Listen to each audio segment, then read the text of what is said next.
In the ring we stand tall, words are blades that never fall. Debate like warriors brave. Every thought we give and save. Through the noise we cut clean. Spirited mind sharp and keen. With a spark that lights the night. Join us in this epic fight. Welcome to the Spartan Arena, where minds clash and thoughts clean. In the heat of every word, truth and insight will be heard. Buckle up and take your stance. In this arena, there's no chance to escape the fight by lore. Dive in deep and search for more.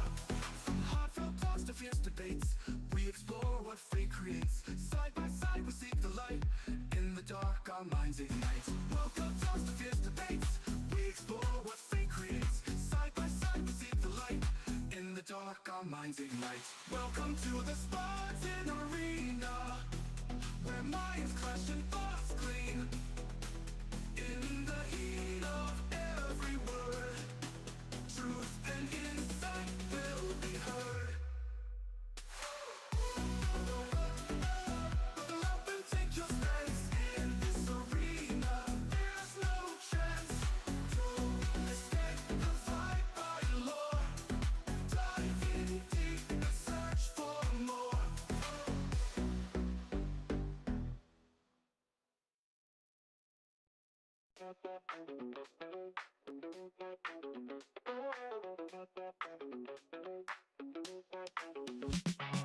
Welcome to the spot.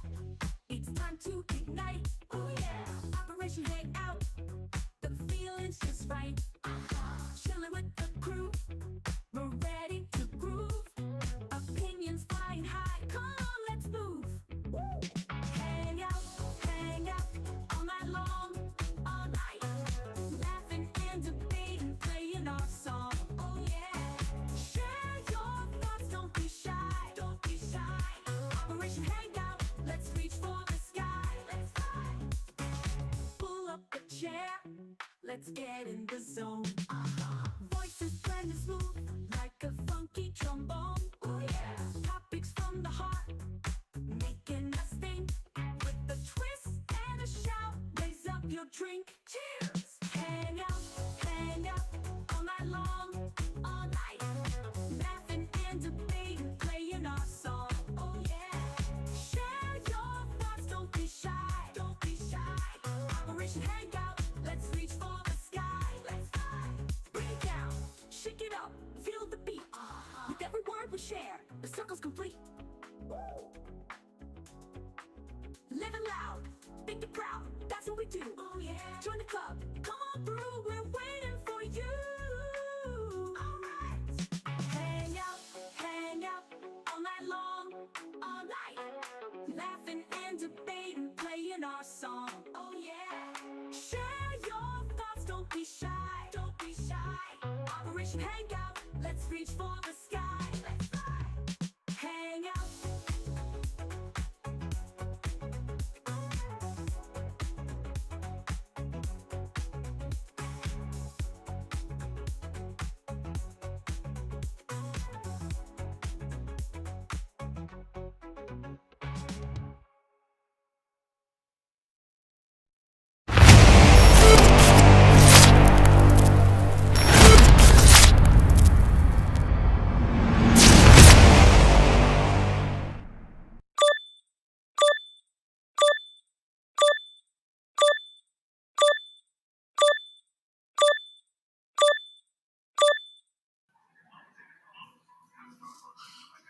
Ladies and gentlemen, it is Saturday, August 9th, year 2025. We're on the weekend.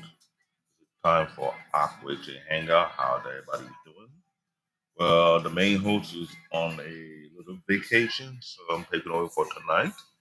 And before we go any further, and what we'll be talking about, I want to introduce my co-host of the show today. It's big elder, Mr. Albert Butter, Mr. Bennett. Hey, what's good? How, yeah, how you doing? I am doing How, well. How am I sound? you sound pretty good. Sound pretty Okay. good. And I'm hoping I'm sounding okay because I've been trying to make sure I get the right tweet. Now you're Right. fine. So how's your week been going so far? Well, I mean, it's travel season. I came in yesterday, Wow. late last night, hanging out today. Spend some time. I take my daughter to JFK tomorrow. She goes to medical school, so I take her out. I got to have it there by 7 a.m. and got a full Sunday, and then Monday morning I got a 6 a.m. flight back down to Georgia. So it's And just here's been the thing. Hey, you gotta go to JFK now. Everybody know that Mr. Bennett live in New Jersey. When you mention JFK, I know damn well that's not no simple drive. Either coming 2 or 3 different ways. Either coming through the back door to Staten Island and get to the UQE to go straight to the JFK airport, which is probably the more logical route to take Mhm. from New Jersey, or the one that sucked the most, coming from either Lincoln Tunnel or the Holland Tunnel, Yeah. or Yeah. Washington Bridge, depending on what Yeah, happened with to traffic. get to either airport, either JFK or LaGuardia. And I must say this, the Belt Parkway, in my view, is the worst road in the world. Telling me, I mean, I cannot stand anytime I got to go to Queens or whatever, I dread. And I absolutely, and it doesn't matter the time, maybe 3 a.m. in the morning. I think the last time I had to take my daughter to the airport, I think we left at 3, so it wasn't terrible. But the Belt Parkway is just, if you're a taxpayer in that area, I mean, you got to have yourself up in arms. I mean, abandoned cars, car parts, all over the place. It's like a war zone. I'm like, wait a minute. I mean, what are you guys doing out here? So it makes no sense. it been that way since the late '80s, early '90s. That was the Bell Parkway. I've been a battle since I remember my dad scared the living bejesus out of me. I want to say the F. I had to look for another word. When I say bejesus, I'm talking about you seatbelt on you in the back of the seat, you grabbing onto the back of your seat. You ain't in your back seat. You grabbing onto the door, Mhm. making sure whatever Yeah. type of maniac driving he's doing, you don't get flinged out. I mean, That's yeah. how scared I was. This man will know the pillar in between that prevent you from going to the other side. You found some unique way to drive on that to get to other cars. I don't know what was his hurry. And the Yeah, I thing can't about do it. it, the BQE, this especially in Brooklyn, the one in particular, the BQE, for some kind of reason, it's long overdue.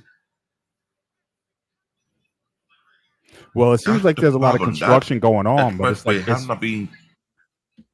it's constant construction. I mean, with all the things that are going, yes, I see they're building stuff, but it's like in never ending construction. Nothing's ever done. So I'm like, okay, I'm hoping all this construction is meant to improve the roads or the roadway or the time of your commute or whatever it is that you're doing. But it just seems like it's just non-ending. And there's like, okay, what's the goal here with all this? I see all the scaffolding and I see all of the bridges going overhead and roadways overhead. I see all this stuff. Okay, what is the end goal? How does someone pitch this to say, okay, in 5 years we're going to reduce congestion by 20%, something like something, but I just don't see any end in sight for that. But that's way off topic. So I can get I into a know. long rant. But No, again, let me tell you something. I'll anything be on. involving JFK or LaGuardia, I'm like, why can't you fly out of Newark? But unfortunately, they don't have any flights that I'll go tell to you this though. Grenada, The direct flights BQE, anyway, going out of Newark. So. the BQE was not fully completed. For what I found a documentary about it, they kind of like rushed the project. And when I thought, it was like, okay, hold on. Tell me they rushed the project, wasn't properly completed. Then on top of that, they have all these so-called interval maintenance, construction. Hey, Eric, how you doing? Glad you're here. I was scared because there's a lot of things I didn't know about Brooklyn.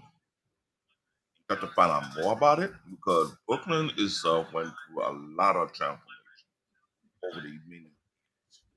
You see how Brooklyn went back in the 1800s, then to the 1900s, coming into the modern time. What it is like now, you start to ask yourself, how the book can survive all this. That's the real deal. Other than that, I'm glad you were here. I'm sure you will have to wake up nice and super early for your daughter because I'm gonna be praying for you.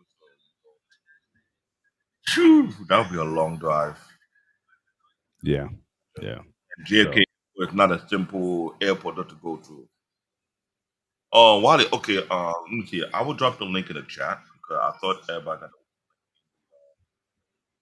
the text message location, so I'll drop it here, Wally. Click on the link and drop up. How would I put this?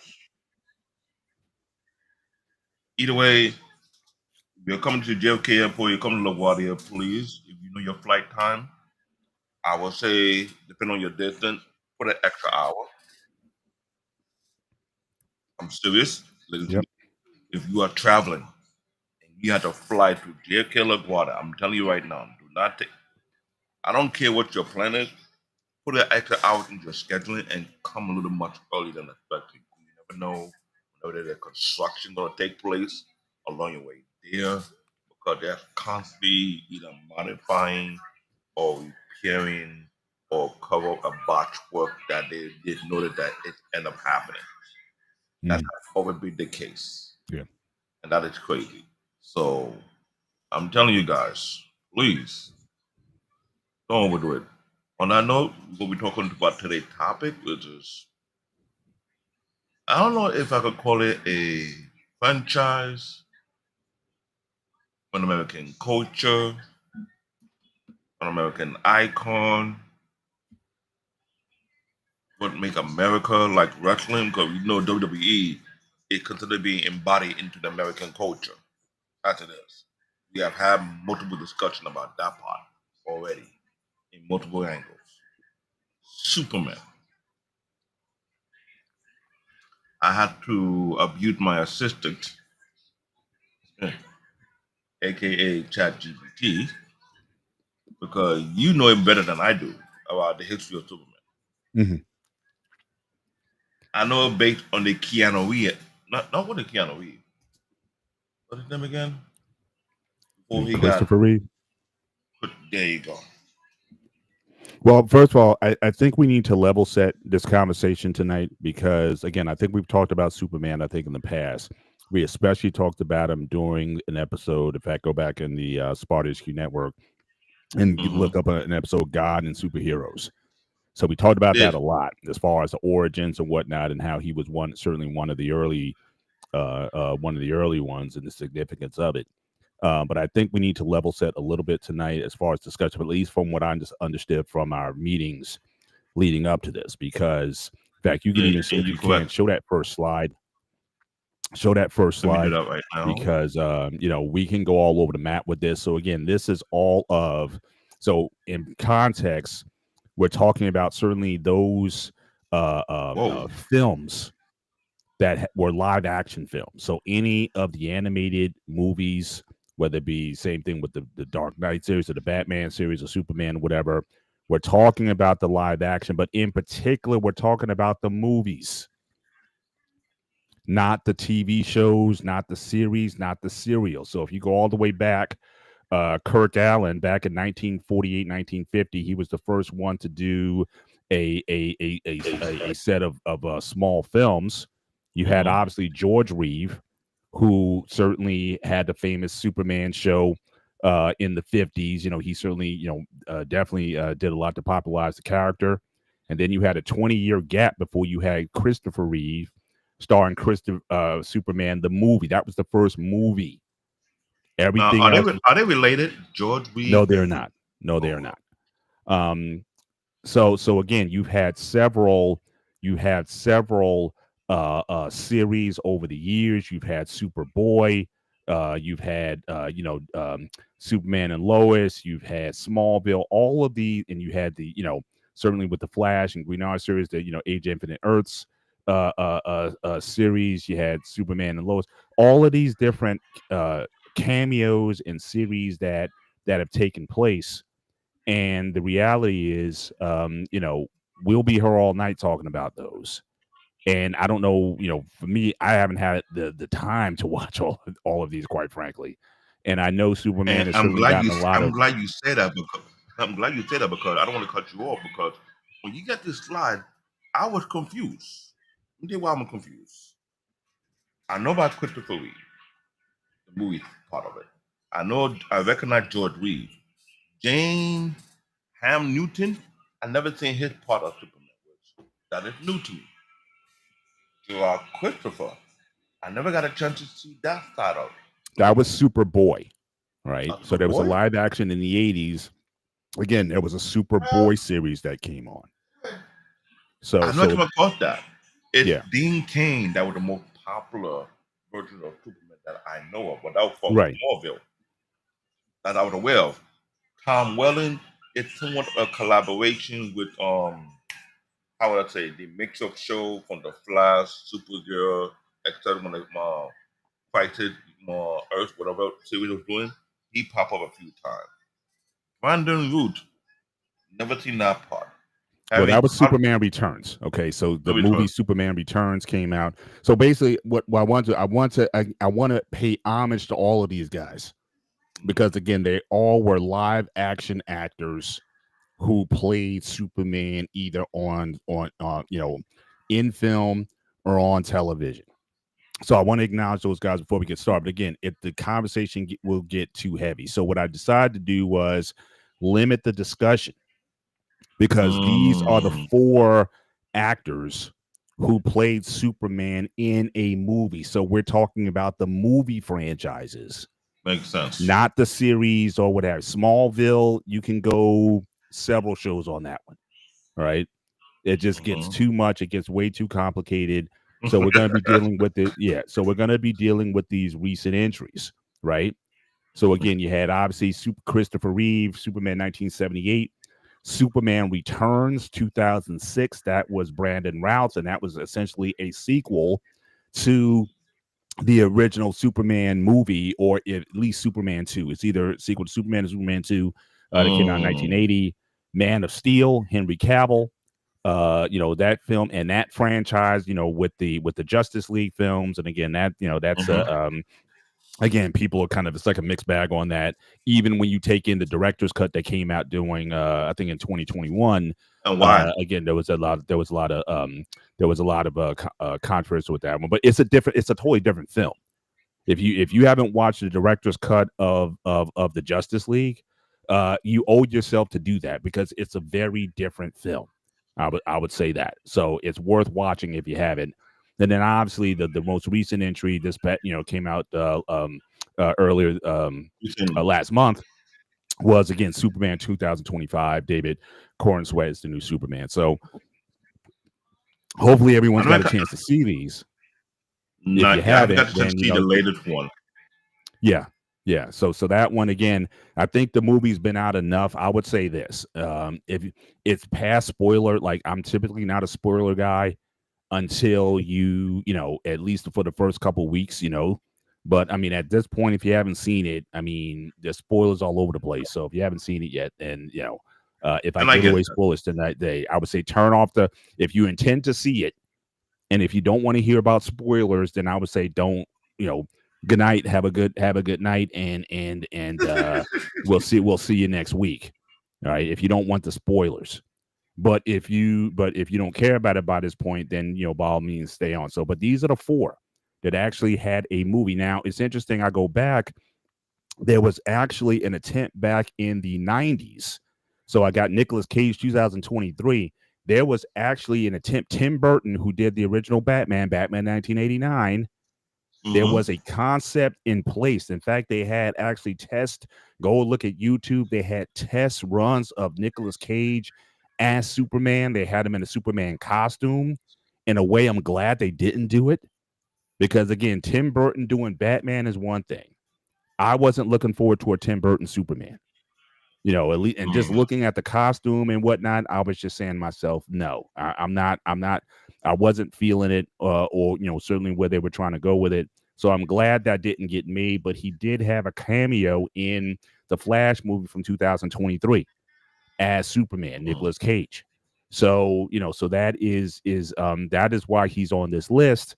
So yeah, technically he kind of had a role in it, but the original, going back to the 90s, they were actually thinking about a Superman film to go along with the Batman films. So you had Batman, and then you had Batman Returns, that Tim Burton franchise. They were actually, I don't know if they were trying to do a Justice League series then, if he introduced Superman and then Wonder Woman and all. I don't, that might have been the grandiose plan, but for some reason it fell by the wayside, and it didn't come off. But I just wanted to acknowledge that certainly Nicolas Cage, he was in consideration, but it didn't make the cutting room floor. So it's these guys and their movies that really are, when I understood from the meetings that we had, this was going to be the basis of our discussion. So I want to keep Smallville out of it. I totally agree. I want to keep all these other things out of it, because we can go all over the place with it. I know, and I totally agree. Because I'm focused on the movie aspect of it. Because Keanu Reeves was considered to be what you were about, I believe, agree with me, with the poster child for the Superman movie franchise. And he seemed like he embodied it until that incident that happened when he got paralyzed. Horseback riding incident.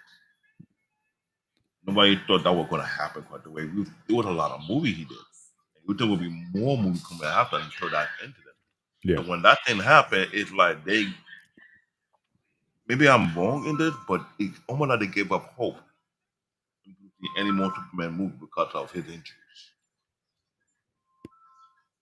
So the man carried how many? He did what, 3 or 4 movies? If I'm correct. Who is this now? Christopher Reeve. He did 4 Superman movies in total, and quite frankly, 3 and 4 were certainly big departures. 4 especially, that was almost one that, why did you make this film? But he was in a position where, again, unfortunately, even though he was perfect. I mean, look at him now. I mean, just like perfect. If you were going to cast Superman, I mean, that's central casting right there. The casting of him. But unfortunately, he got a bit typecast as Superman, and he really didn't have a lot of projects. He didn't do a lot of things outside of that. He had a couple movies that he did, but the bottom line was he was desperate for money. And so they called him basically out of retirement, so to speak, to don the cape again for Superman 1987, Superman 4, Quest for Peace, and it bombed. And it was for a while, people were like, well, will the Superman franchise ever recover from that, because of how poorly the movie did? But again, it was there. In fact, even after the first Superman movie, first 2 movies, because Superman 1 and 2 were actually for the most part shot together. There was 75% done. Yeah, they were shot together. Richard Donner shot both films together. But Richard Donner was let go halfway through. They shot 75% of the film, and Richard Donner got into a dispute with the Salkinds, Ilya Salkind, and those folks, the producers, the executive producers. They let him go. Tim Lester comes in, and they reshoot some things and finish the film. Later on, I would say back in 2006, I believe, there was a Richard Donner cut. So he had a lot of stuff cut.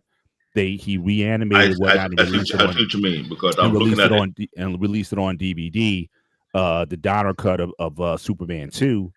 But originally they were supposed to be shot together back to back. I mean, Superman the movie was highly successful, and he was supposed to, that was supposed to be a thing. But even after Superman 2, he was already saying, Christopher Reeve, that he was basically done. He didn't necessarily want to do any more Superman films. But he would typecast to that too much. Correct. But then again, Superman 3, okay, you bring him back, and he was done 4 years later. Again, he's not making money. He's got bills, and hey, look, someone's going to offer you millions of dollars a role. What are you going to do? So he decided. Well, who was the writer for all these first 4 Superman movies that he would typecast? Well, again, Richard Donner, again, the director. I forget who did. I got to look at who did the original script. I think it was Mario Puzo, if I'm not mistaken, who did the original. Who also wrote The Godfather. right? Mm. I think it was Mario Puzo who came up with the original script for Superman 1. I'm not sure how much involvement that he had in Superman 2. Who did 3 and 4? I can't say. Or at least I could look it up, but I don't know those off the top of my head. But yeah, I mean, certainly like I said, how the franchise ended, and sort of it doesn't surprise me at all that it took over 25 plus years before they introduced. I mean, Brandon Routh came back, 18 years later, again doing a direct sequel to Superman, and then that did less than expected. Now I like, I'm glad you said that 18 years because I'm looking at the year from 1987 all the way to 2006. yeah. First thing came to my mind is, do they didn't have no actor within that time break Now who I can? think I think the Superman 4 was so bad that again it was almost kind of like untouched property. Now again, in that interim again you had Lois and Clark, right? Hmm. You had all these other Superman, you had Smallville, you had all these Hmm. other franchises that were going on at the time. So it wasn't like people were tired of Superman. It's just that when you're talking about a movie studio and wanting to invest millions of dollars into a movie, a feature film, that is problematic. And Tom Welling, just get back to, to not to dwell on that, but Tom Welling, for that very reason, he did not want to do a film and he did not want to don the Superman costume throughout the entire run of Smallville. He never put it on. Even at the very end of the series, when he's on the rooftop and he's about to fly off and he rips his chest open or whatever, all you see is some of the S. But that was part of the deal. He said, "I will never don the cape, or the uniform." So again, some guys it just they didn't want to be typecast that way, so they stayed away from it. And for a lot of the guys, I mean, let's be honest. Go back and look at these guys. They didn't really do a whole lot outside of Superman. If you look at George Reeve, he died tragically. If you ever go back and look at him, again, he couldn't really find a lot of work outside of Superman.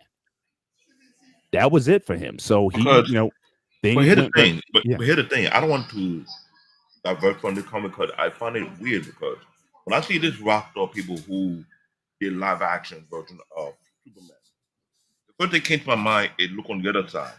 The list of actors who did a live action version of James Bond. Was there any issue with those people being typecast as James Bond but able to find work afterwards? Or what about the franchise that make it seem so crippling? I just think it's the fantasy element of it. I mean, it's like, I mean, James Bond, I think certainly takes place for the most part in a reality that I think a lot of people would find fanciful, right? I mean, James Bond, I mean, who wouldn't want to be James Bond, right?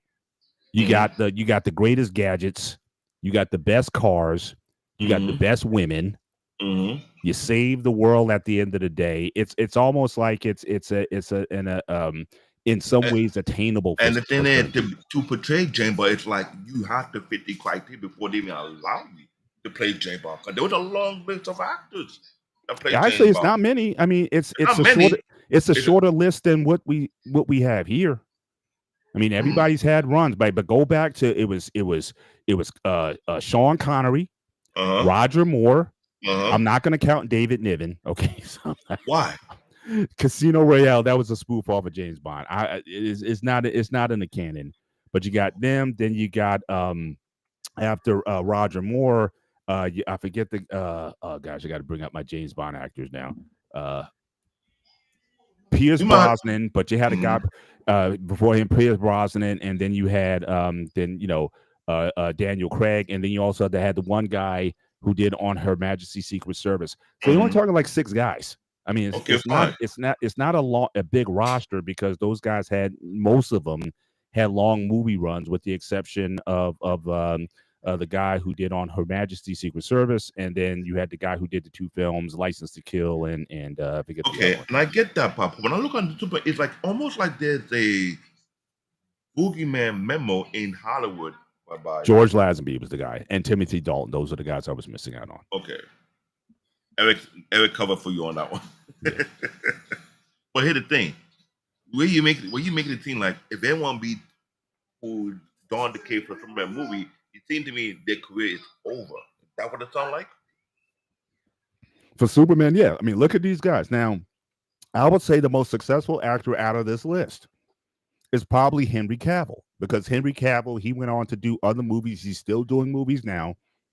But all these other actors, they had difficulty. Christopher Reeve, who is like probably the most iconic Superman, again, he had difficulty. That's why he had to go back and do Superman 4. But for Brandon Rock, I remember his face. He was at he also played Adam Yeah. Captain Adam, whatever you want to call it. Yeah. On the Legend of Heroes. Correct. At least he able to got a job afterwards. But it's not, it's like, that's like your high point. You're not going to get any better than this. You know what I'm saying? Wally, you want to contribute to this? Because I'm kind of confused, because it seems to me certain franchise are the boogeyman and certain franchise are not the boogeyman. What you thought about it, Wally? Wally, you there? What's your question? Concerning this franchise based on live action, based on the movie side of things, it seems to me if anyone would typecast as Superman, their career more than likely not going to take off after that. What's your view about that? I don't see that as a thing. I mean, that's really incisive because that could be a lot of things. We don't know backdrop stories. There's a lot of things and angles of that nature. I mean, granted, a lot of people can say, well, okay, if we're just talking about just in general of just the role overall, right? Tom Williams is like ever since Smallville, he never touched another role after that. Correct. But is it really because he's poisoned because of that whole role, or is it because of just people in general and him working with them, and that's all it? I mean, there's a lot of things in play. So it all depends on him as the actor and what he's willing to do and what he's not willing to do. Then, of course, it's all about like overall what the script was, if the script came and gone, however it is. So I don't see that as a thing of you're gonna be, it's gonna be poison for you. Because if that was the case, the same thing would happen with the person that played I forgot his name. I forgot the original person's name, but okay, our current day Captain America. He played Johnny Storm, right? Yeah. It didn't poise him to be the next Captain America. It's just luck. Or some people may say luck, others may say whatever, right? However you want to look at it. But me personally, did I think that he played Johnny Storm bad? No, I think to the archetype of the bad boy with and hot head and everything else. And I get it, but then there's not so many actors who play Captain America compared to Superman. Hey. And what I hear from Mr. Bennett, and he's a historian about this factor, on the movie side of it, for Sean Penn reading, it's like I don't know what's up with Hollywood. I'm not too sure about this, but for Sean Penn reading, if you were typecast to a certain character for so long, that's like okay, this is all you're gonna do in Hollywood. I want to throw another hook on this one. Harry Potter, the main character of Harry Potter. How many years he did Harry Potter from growing up? Yeah, he did He a was lot. almost But he actually looked like Harry Potter. That's the difference. But my thing is the difference in between why there's more of this and why there's less of every other hero is because what you mentioned earlier, Superman, as far as DC, is one of the main steeds. So of course you're gonna see more of this. Same way with Batman, you're gonna see a whole lot of Batman. It's the main steed, right? I mean, if you told me right now, name the top 5 DC heroes, most of the top 5 hasn't been in movies like that, other than Superman and Batman overall.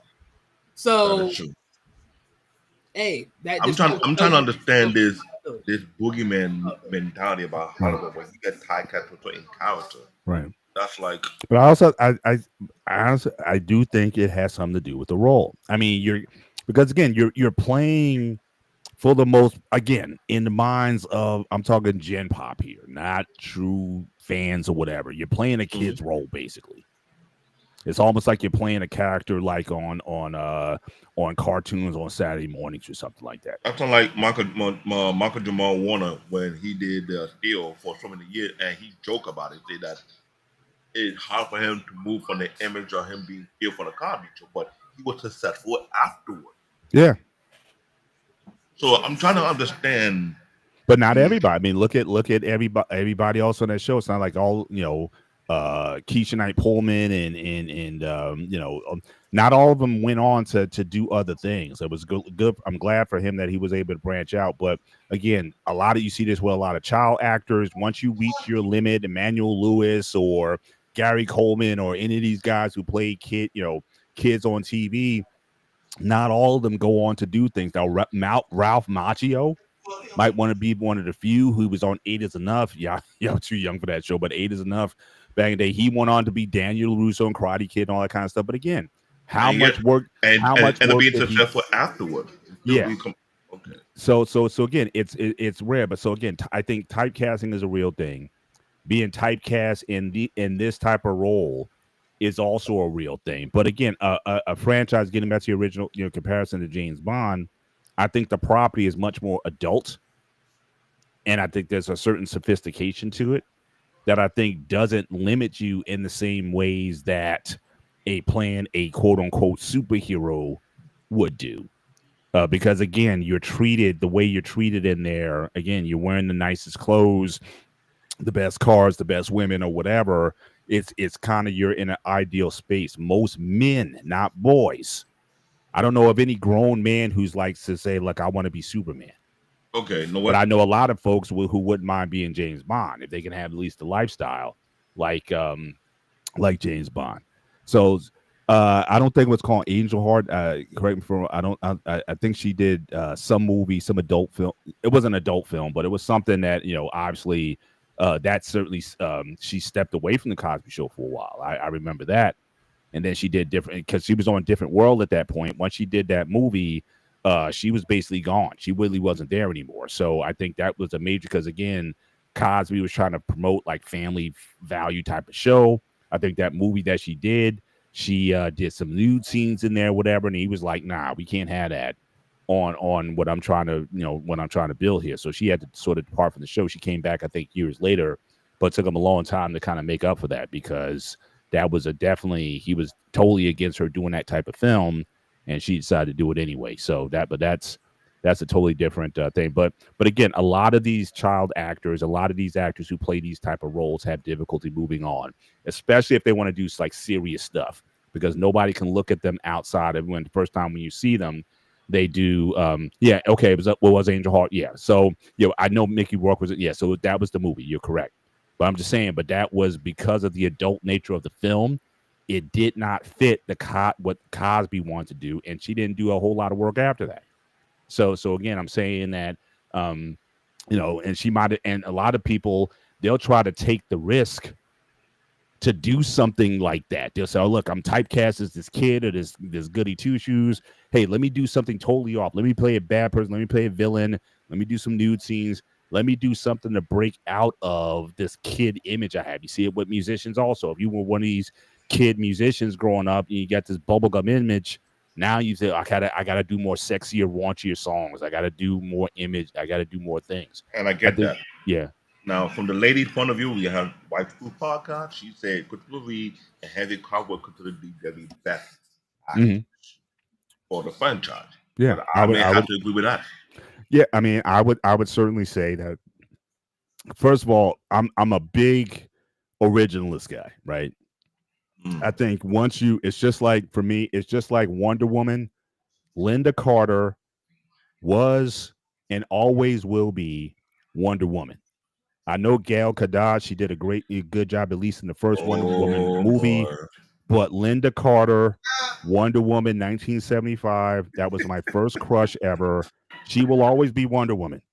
There will be nobody else on that level. So I tend to, just me personally, I tend to have an affinity for first. And I got to tell you, I mean, Superman, the movie, let's not just talk about Christopher Reeve, because Christopher Reeve wasn't even a known actor at that time.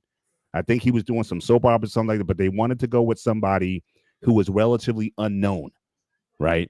Because the whole idea and the way they promote, if you look at the original trailers and the teaser trailers coming up, they were, nobody's like, who's Christopher Reeve? Nobody really paid attention to the guy.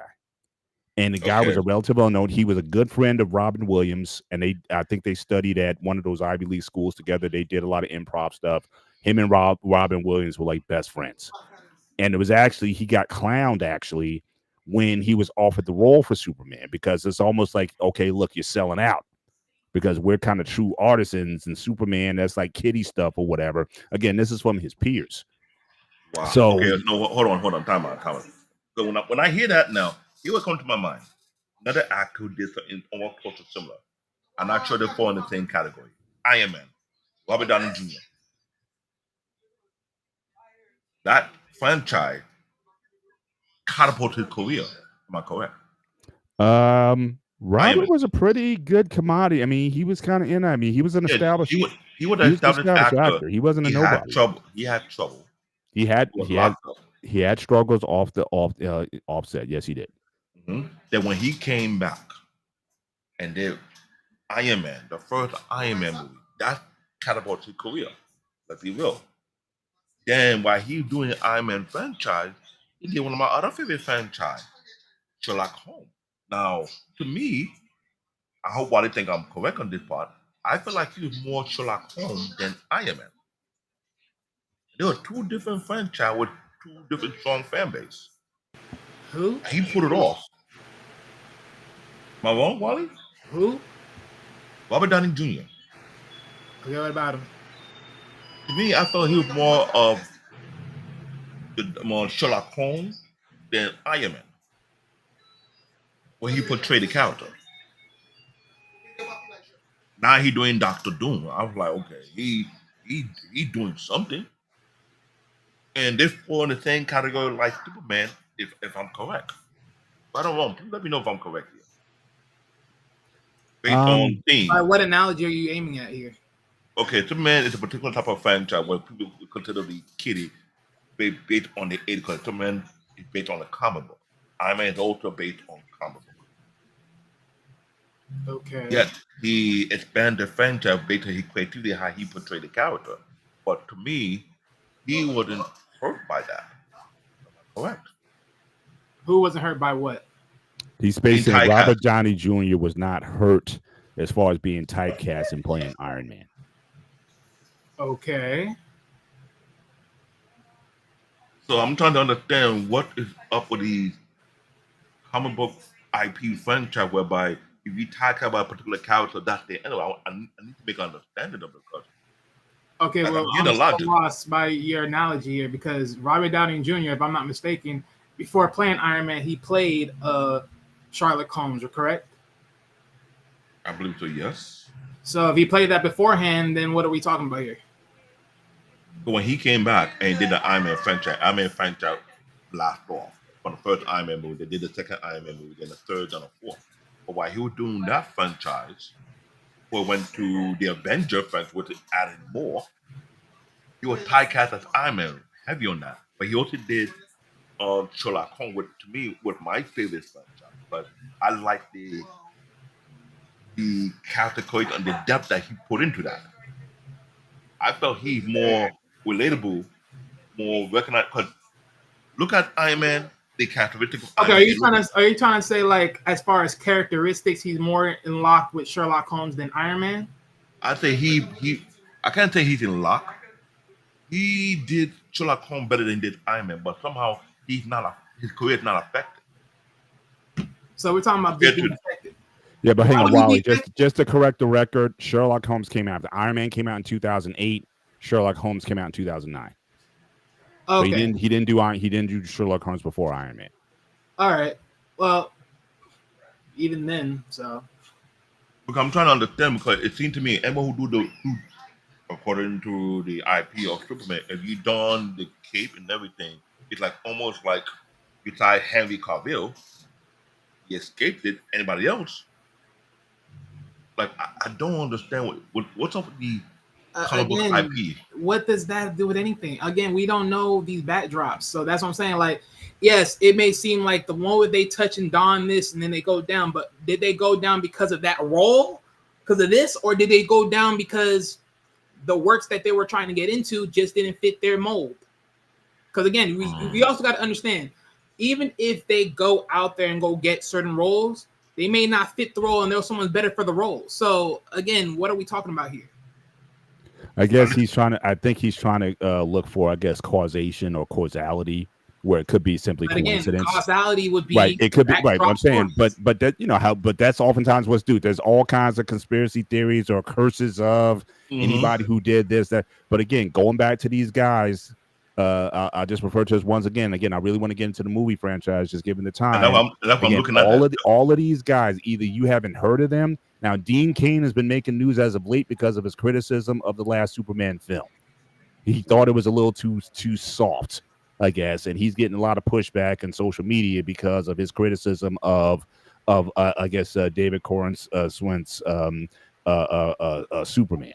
So that's the only reason why he's being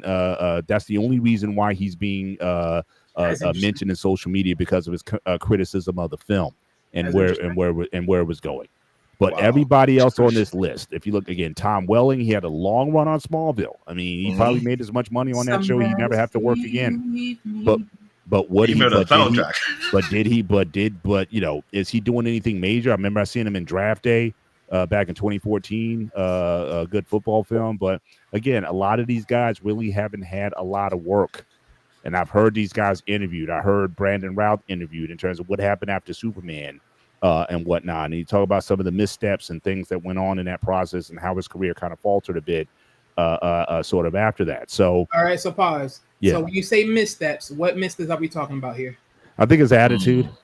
I think his mindset, maybe his ego got a little and stroked. See, but that's what I'm talking about. And those are the bad drugs that I'm talking about. See, those things right there could just idolizedly just drop you down. Right. So that's what I'm saying. Like, those are the small backdrops I'm talking about. So right. Not knowing those out there openly, you will never know what happened. And you're 100% correct. Just don't get the roles. You're 100% correct. But when you have this slew together, people are going to put together some conspiracy theory that, again, the curse of the cape. Of course. The curse of the cape. And again, it's not just him. Look at Adam West, right?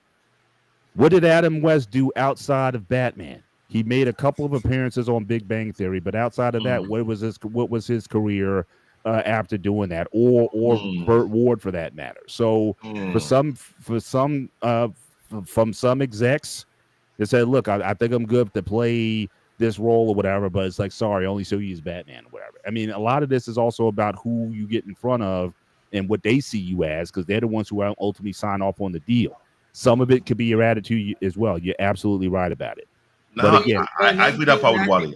But here's the main thing that I think about it. I think even to the point when you talk about Tom Williams and his attitude and his approach to everything and everything of that nature, that goes back to the idea of some people believe once they reach a certain point, they don't need to go back down.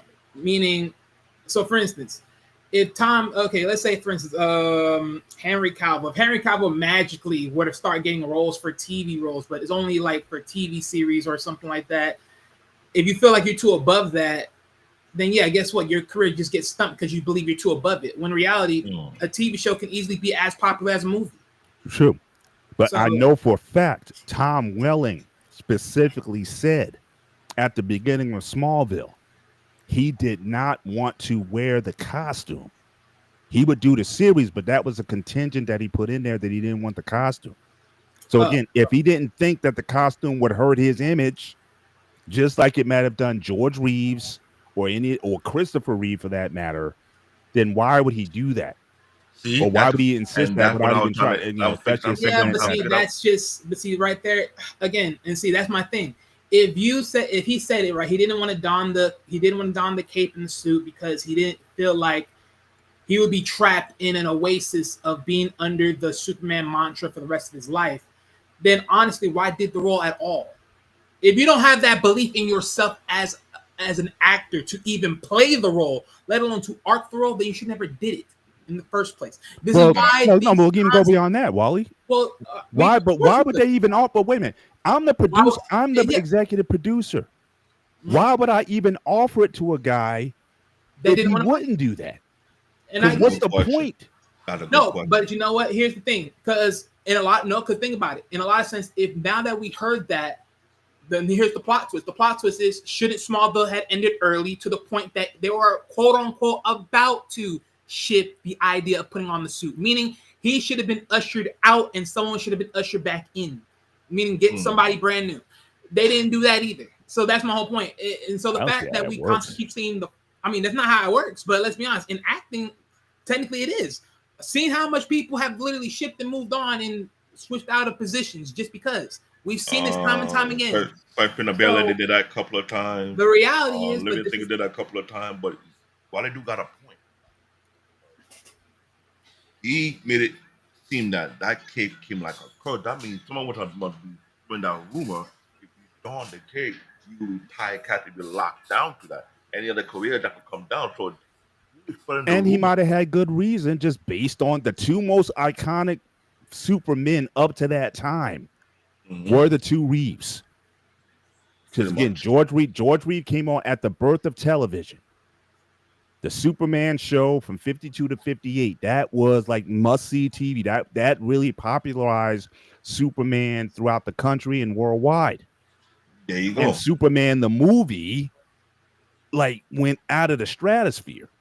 So hold up. So the two guys who really popularized the franchise, those guys couldn't get work. Again, it may not be true. It may not be causal. It could be other factors. As you said, George Reeves had a major drinking problem, from what I understand. So again, there could be a lot of factors in play, but he made a calculation that I don't want to do this because I don't want my career stunted, whether it be based on facts or just coincidence. But he made that call. But think about it, for Tom Welling to come into the role of Smallville, he must have felt there was a superstition being played about without Dawn the Cape. And who spread that rumor to him? I would like to know too, because if he would have put that clause in, that means he must be superstitious about it. But even then, on a superstition, it still goes back to the person. Because okay, fine, if you told me just straight flat out, you wouldn't want to don the cape and the suit because of the meaning and the usherance of that. Then I have to sit here and ask yourself one thing, and I'll get to you, Eric, as soon as I get the statement. But I'll have to sit here and say this, right? Okay, if it's me and I'm bodying Superman, I know what this entails. Because, of course, what does it entail? Hope, courage, whatever else of the ethos of that is Superman, that it inspires, right? So, of course, you're going to know that it inspires so much more and a highly in-depth of a character to give off from yourself. It's not going to always be this courageous person. And plus, this goes a long way, right? Because Superman's a very dynamic character, because he moves off as a goof, even though he's a strong alien being. But then, and because of this weird dynamic, you have to really, really be good at what you do, because it entails so much things, right? But when it even comes to wearing just that suit alone, that suit is the commonary tale of saying, okay, now you have to breathe the high meaning that is Superman, which is that suit, which is that S on your chest. And now you have to really drive in that hope for a new world, a better world. And how do you do that? Now, again, based upon that role, if you can't measure up to that, I get it. But most cases, no one can. And that's what I'm saying. To me, I don't care about the whole ethos of, oh, no one else finds a job. Oh my God. Like, okay, look, it's because you just can't live up to the role. Now, she have a unique. Well, wait a minute. What reference is she referring to? What if they did? Remember, three Supermen. They did do three Supermen. If you're talking about the Christopher Reeve, there were 4 Superman films. And then if you look at Man of Steel, again, they didn't do individual movies, but you did Man of Steel, Batman versus Superman, and the Justice League. So you can say he was in 3. And they did Man of Steel too. Well, no, they did not. What you're referring to is the last Spider-Man movie where you have all 3 Spider-Man coming together. Put them all together. Like, so again, so in other words, we'll have another. What do you call it? Multiverse movie. I'm sick of multiverse movies. I don't want to see anymore. I'm done. They did it already. Honestly. I'm done. So I don't need to see another. No, I'm done. They already did it. I'm out of the, and they actually did Technically, that they- with the Infinite Earths. That's Yeah, why the they brought television Brandon TV Routh series. back. They didn't Mhm. put them all together per se, but technically they did it. Yeah, so Tom it Welling, Brandon Routh, Mhm. a lot of these guys, they were all in the same that Infinity And Infinite Tom Earth Welling did series. the part that he didn't have his power. He did like a dad. Yeah, but Oh, he he wouldn't technically put, had but his he power. He wouldn't, just had his strength. right? But he didn't put the suit on.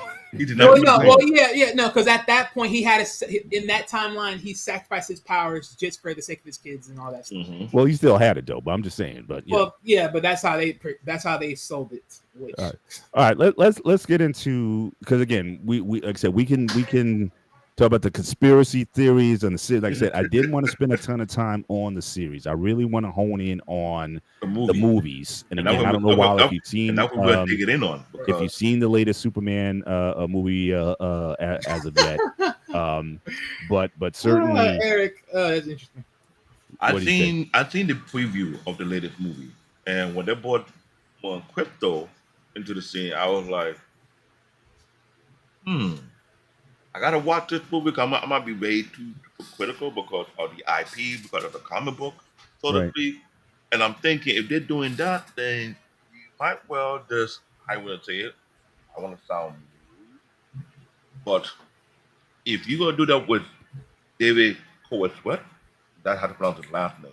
About where we do the whole franchise using him to replace Christopher Reeve, because Christopher Reeve embodies of that old era. We in the modern era right now.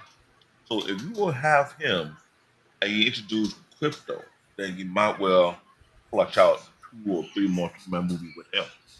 Mhm. So to speak. Yeah, I think they're definitely looking to in my build a. view, in my They're view. definitely looking to build a Superman franchise with him. Certainly at the stable. He's relatively young. I think he's like 26 or something like that. So he's a Okay, if relatively that's the young case, guy. and that is my idea. Because if y'all listening from Superman IP franchise, you're hearing this podcast, this Yeah. is my idea. If that's the Yeah. kid and he's a young dude, Yeah, Watch and it it out. did fairly well. It was critically from the critics and from fans. It did pretty well at the box office. Certainly, it might be the best film this year. Because I don't know Fantastic Four. I don't know if it's doing as well. Depending on who you ask, that's an argument right there. Okay, but I'm just saying. But it's not a Uh-oh. bomb. It's not under. So it's not a bomb. It just most people are saying. Well, as far as for what I've heard, right on my side of the end of the stick, they're saying that some people are saying Fantastic Four over this movie as an argument as far as comic books, and then I'm also hearing, well, it may not have bombed, but it's not over Henry Cavill's movie, so it's like. And that's what we want to. Yeah, that's what we want to get into. So let's. I'll be a Let's get into this. So again, I'm always an originalist. So again, I always pay homage to the original films because Christopher Reeve and just the scale. Because keep in mind, I mean, first of all, there's a lot of people that were thinking they couldn't pull this off, and you also have to think about the time. 1978, Star Wars came out the year before. And Close Encounters of the Third Kind came out the year after in 78. So you got some major game-changing blockbuster films. George Lucas, Steven Spielberg delivered. I mean, in a big way that changed film, changed how films are made, changed the level set for special effects. So people were like, can you even pull this? Raise the bar. Yes. So for this film, which was also an epic in the same vein as, again, I don't know if you guys grew up, and I don't know if Wiley did, but I remember probably David remembers, we grew up every Easter watching what? Superman. No, every Easter watching what? Oh. It's in the 80s and the 90s. The 10 Commandments. Oh. No, the 10 Commandments. It was the greatest story ever told. Right, but I'm saying, but it was epic. This was a 3-hour movie. It was. That went all the way back to the beginning. So it told you the origin. It had an it should have, would have went with Bizarro. Yeah, I would. Well, they kind of did Bizarro. If you think about it, Superman 3, they kind of turned him bad, and so it was like super bad Superman versus good Superman. So I guess that might have been their twist on Bizarro. But yeah, they didn't go in introducing it, but they kind of gave you some of that with that piece of the film, which to me was the best part of the film. But that being said, big budget, big actors, Marlon Brando, the Godfather, right, in this film. So in fact, he was introduced as the star of the movie, not Christopher Reeve. Because again, Christopher Reeve was a relative no name. Nobody knew who he was.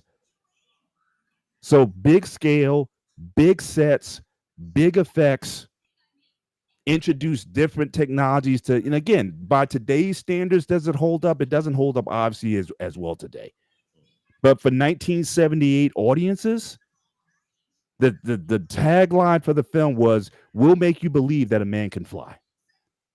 And the special effects that they had at the time were such where, again, people were blown away by this film. So again, it had a huge impact, big score. I mean, I don't care what Superman movie that you reference, even Man of Steel, the original Superman march is still the most iconic Superman theme, regardless of where you want to, add in another film or not.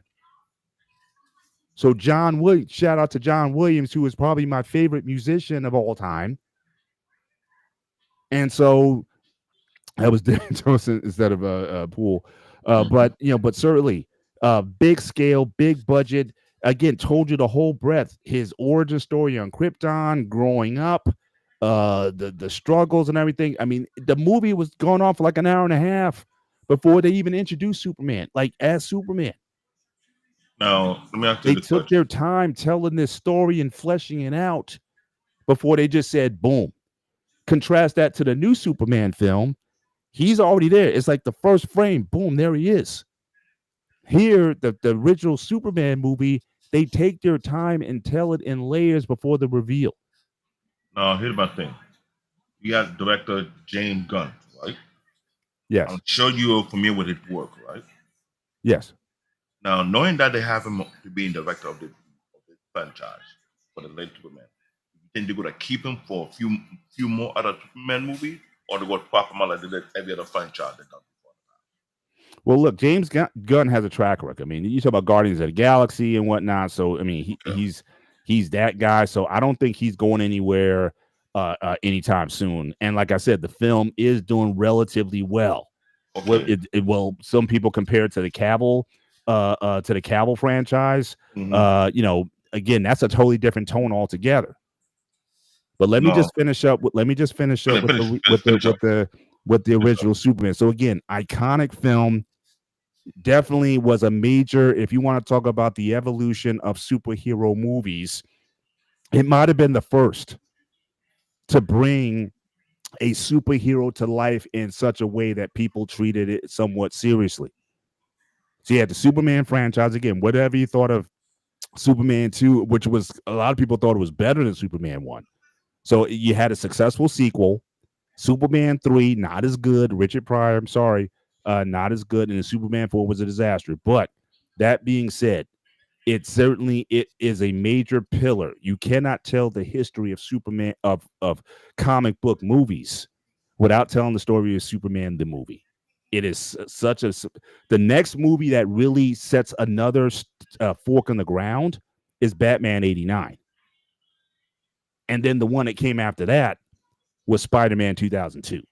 So you can trace back to what the roots are of these superhero movies and studios feeling comfortable enough to say, okay, yeah, let's go ahead and put this to work.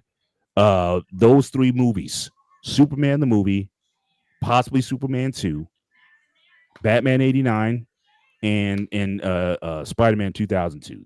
Those really help to level set.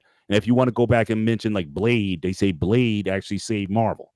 So if you want to put Blade in there, you can, even though it's not mentioned with those other titles, put Blade in there. So those four are the most important movies, arguably, in superhero type genre history, right? So then again, after that, again, there wasn't an appetite. You had TV series on, but now you get to obviously the Batman series under Nolan was, Mhm. again, for the most part, very successful. Dark Okay. Knight is on my Mount Rushmore of films, Okay. of comic book films. No problem. I mean, totally a very different tone from the Tim Burton Batmans of 89 and 91. A Batman that's sort of in reality, that's not so kind of hokey in that universe, like a Batman that could actually exist in a real world. Mhm. And when Nolan brings up Henry Cavill as the Man of Steel, again, a similar story, at least in terms of feel, to the original Superman movie, Mhm. but he puts a lot more emphasis on the alien nature of Superman. The alien. Like, if you look at the scenes shot on Krypton, you saw for the first time really Kryptonian technology, Kryptonian environment. So they really put a lot on that and made you want to believe that this is that Superman is an alien. I think with the Christopher Reeve Superman, again, because a lot of his values, that was interesting.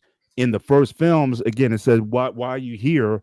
They said, you're here to fight for truth, justice, and the American way, which in the 70s, as cynical as people were in the 70s, especially after coming out of Vietnam and out of Watergate, people would have been like, what are you talking about, the American way? The same theme was done with the George Reeves Superman show. They said that in the opening theme, the opening credits, he's there to fight for peace, justice, and the American way. So that was still a thing. By the time you get to Brandon Routh's Superman, I didn't skip over him, but by the time you got to Brandon Routh in 2006, they took the American way out of it. But nevertheless, though, it was basically a successor to the Superman Christopher Reeve franchise. Okay. A lot of people thought he looked so much like Christopher Reeve that they were saying, were they related? Okay. So again, I think Superman Returns, again, a decent movie. I thought it deserved a sequel, but a lot of people, even then, they thought that it was too romantic. They thought it was, and the way they was kind of shot, Superman, they kind of made him look like he was a perv to an extent, because he'd be at Lois's house listening in on conversations, using his X-ray vision in the house or whatnot. Again, people's sensibilities, I think, changed certainly by 2006. So he's kind of like this guy. He's got these powers, but he's creeping around on Lois or whatnot. So a lot of people didn't like that. I mean, women especially felt he's kind of creepy. But I think that overall, I thought it was a movie that could have gotten. I thought he did a decent job in the role, but it didn't do as well at the box office as expected. I liked it personally, but a lot of people thought it could have been better, and obviously the studios thought that it should have done better, and they didn't greenlight the sequel. And that was unfortunate. But by the time you get to Cavill and you get to Christopher Nolan, again, his Superman is very alien. And I think that was the first time we were even introduced to Kryptonian culture. In fact, I believe there was a TV series called, I think, Krypton, if I'm not mistaken. Yeah, it was a television series that dealt with life on Krypton. And I think the Man of Steel movie had a lot to do with that portrayal. Now, likewise, again, the first movie was very well received. I think a lot of people liked it.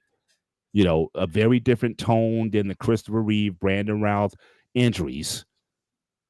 But I think they liked it. I think where the disappointment came in was with Batman versus Superman and with the Justice League.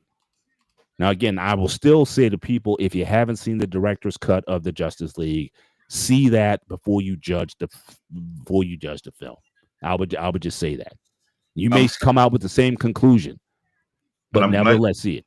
And it's a 4-hour film. It's also 4 hours. So keep that in mind too when you see it. I'm glad you did the breakdown there, because that's the total I need to hear and listen to. Yeah. Now the last, yeah. Go ahead. Now the last film, the latest film, again, different in tone from any of the other films. And for a lot of people, it's going to be that sort of thing. You either like it or you don't. I think it's not comedic, but it's not so serious. Like anything with a Christopher Nolan film, again, he's a very serious director. All his films tend to be like very just dark, like tonally, just very like a monotone. If you watch any Christopher Nolan film, there's no comedy, there's no joy. It's just it's just situations, and it is what it is. But there's very little humor in a Christopher Nolan film. This film, again, it has some serious stuff in it. It has a lot of politics, and I gotta be honest. I mean, for a lot, you're gonna see in this film a lot of what's reflected in culture today. A lot of geopolitical things that are happening today. They're gonna scream at you very loudly. And that's probably why guys like Dean Cain reacted the way he did, whether you agree with it or not, is because the film definitely goes political in certain ways in terms of what Superman's role is in the world, and also how he approaches how he thinks, how he approaches things in a way that's never been done before. The thing with the Christopher Reeve films, he's just Superman. There's no depth in the David Corenswet role. Some may say it's too deep. It's almost like, like he needs a psychiatrist, or the internal issues that he wrestles with, or whatever. It's like he needs to be on someone's chair, talking out some issues or whatnot, and things that he is. And here, the big thing is, it's almost like, and this is probably, for some people would say, the biggest criticism of the film, or the thing they may like about the film. The Superman that David Corenswet plays strives to be human. The Christopher Reeve Superman, everyone's trying to be Superman. That's a big difference. So again, when we were kids, when this came out, everybody took a bed sheet and wrapped around their neck and went around flying like they were Superman. Because you just wanted to be that. You wanted to fly. It was the superpowers and the super things that he did. But this Superman film, and a lot of people say, in fact, I get together with guys, we go see these films, and the conversation as of late, if you look at Captain America, Brave New World, in particular, you have a lot of people saying that the problem with superhero films today is that people try to humanize these guys too much. It's like, why do we love these superheroes? It's because they're superheroes and we want to see them doing superhero things. We don't necessarily care. Like, again, some people do care, but a lot of the criticism is we don't care that you have a mental health issue, or that you need, like what they did with the Thor franchise in the last entry or the later entries. It's like Thor needs a therapist because he's dealing with the breakup from Jane and whatnot, and the issues of being Thor's son and all that. It's like, we don't want to hear that in our superheroes. That superheroes represent bravery and valor and awe. And that's how we like to look at our superheroes. We don't want to see our superheroes cry. We don't want to hear our superheroes in anguish over a decision. We just want them to go on and beat the bad guys. Now, again, for some people, that's going to be a very archaic way of looking at it, or very basic. But for some people, that's how they want it. But for Superman to be like, really wanting to be human, is like, look, what are you, Superman, or you Peter Pan, or you're Pinocchio? Because again, if you look at Pinocchio, right, the whole theme of Pinocchio is that here you have this wooden person that wants to be human, fully human. And it's like with Superman, what the takeaway in this film for a lot of people is that he wants to be looked at as a human being. that yes, I know I'm coming from another place, and yes, I know, and there's a big plot twist. I won't give this away, but there's a big plot twist with why he was sent to Earth. I'll just say that it's a major break from Superman mythos, a major break from that. I won't give that away, but nevertheless, he spends a lot of the film saying, one, that's not me, and secondly, I want to be like y'all. Yes, I have responsibilities. Yes, I have powers that you don't, but I'm trying to be y'all. But again, other Supermans that came prior to that, especially the first one, Christopher Reeve, everybody wanted to be him. And so that's I think a major distinction between the first film in 78 versus the current film in 2025. Some people like that sort of, because the logic is, okay, well, a person has to be relatable. And how can you relate to a guy who doesn't drink, doesn't smoke, doesn't lie, and do all the things that, again, have all these virtues? If you're so virtuous, how can I relate to you? And you see it even when you had what's the film that came out with that also came out this year with Winter Soldier and the Black Widow person and whatnot. I forget what they called that group. The movie also came out a couple months ago. I forget it off the top of my head. Thunderbolt. Yeah, but all those are flawed people, like all of them. But even though they were flawed people, the characteristic in the comic book show did not be upright kind of. Because Superman was supposed to be someone, one, two, he's supposed to symbolize a level of standard how one would conduct themselves. Correct. But at the same token, you can't compare the character of Superman to the character of Black Widow or Captain America. Captain America was someone who was courageous. You want to prove that anyone can serve their country. But the thing is, this is what I have an issue with. Take and I from the I know we have they talk about comic book to mainstream to the movie theater. I'm talking about comic book to the movie theater. We're talk about relatability. Whenever you're stripping the image of what Superman represents in the comic book and you put it in the theater, either you cripple the movie or you shoot it in the foot.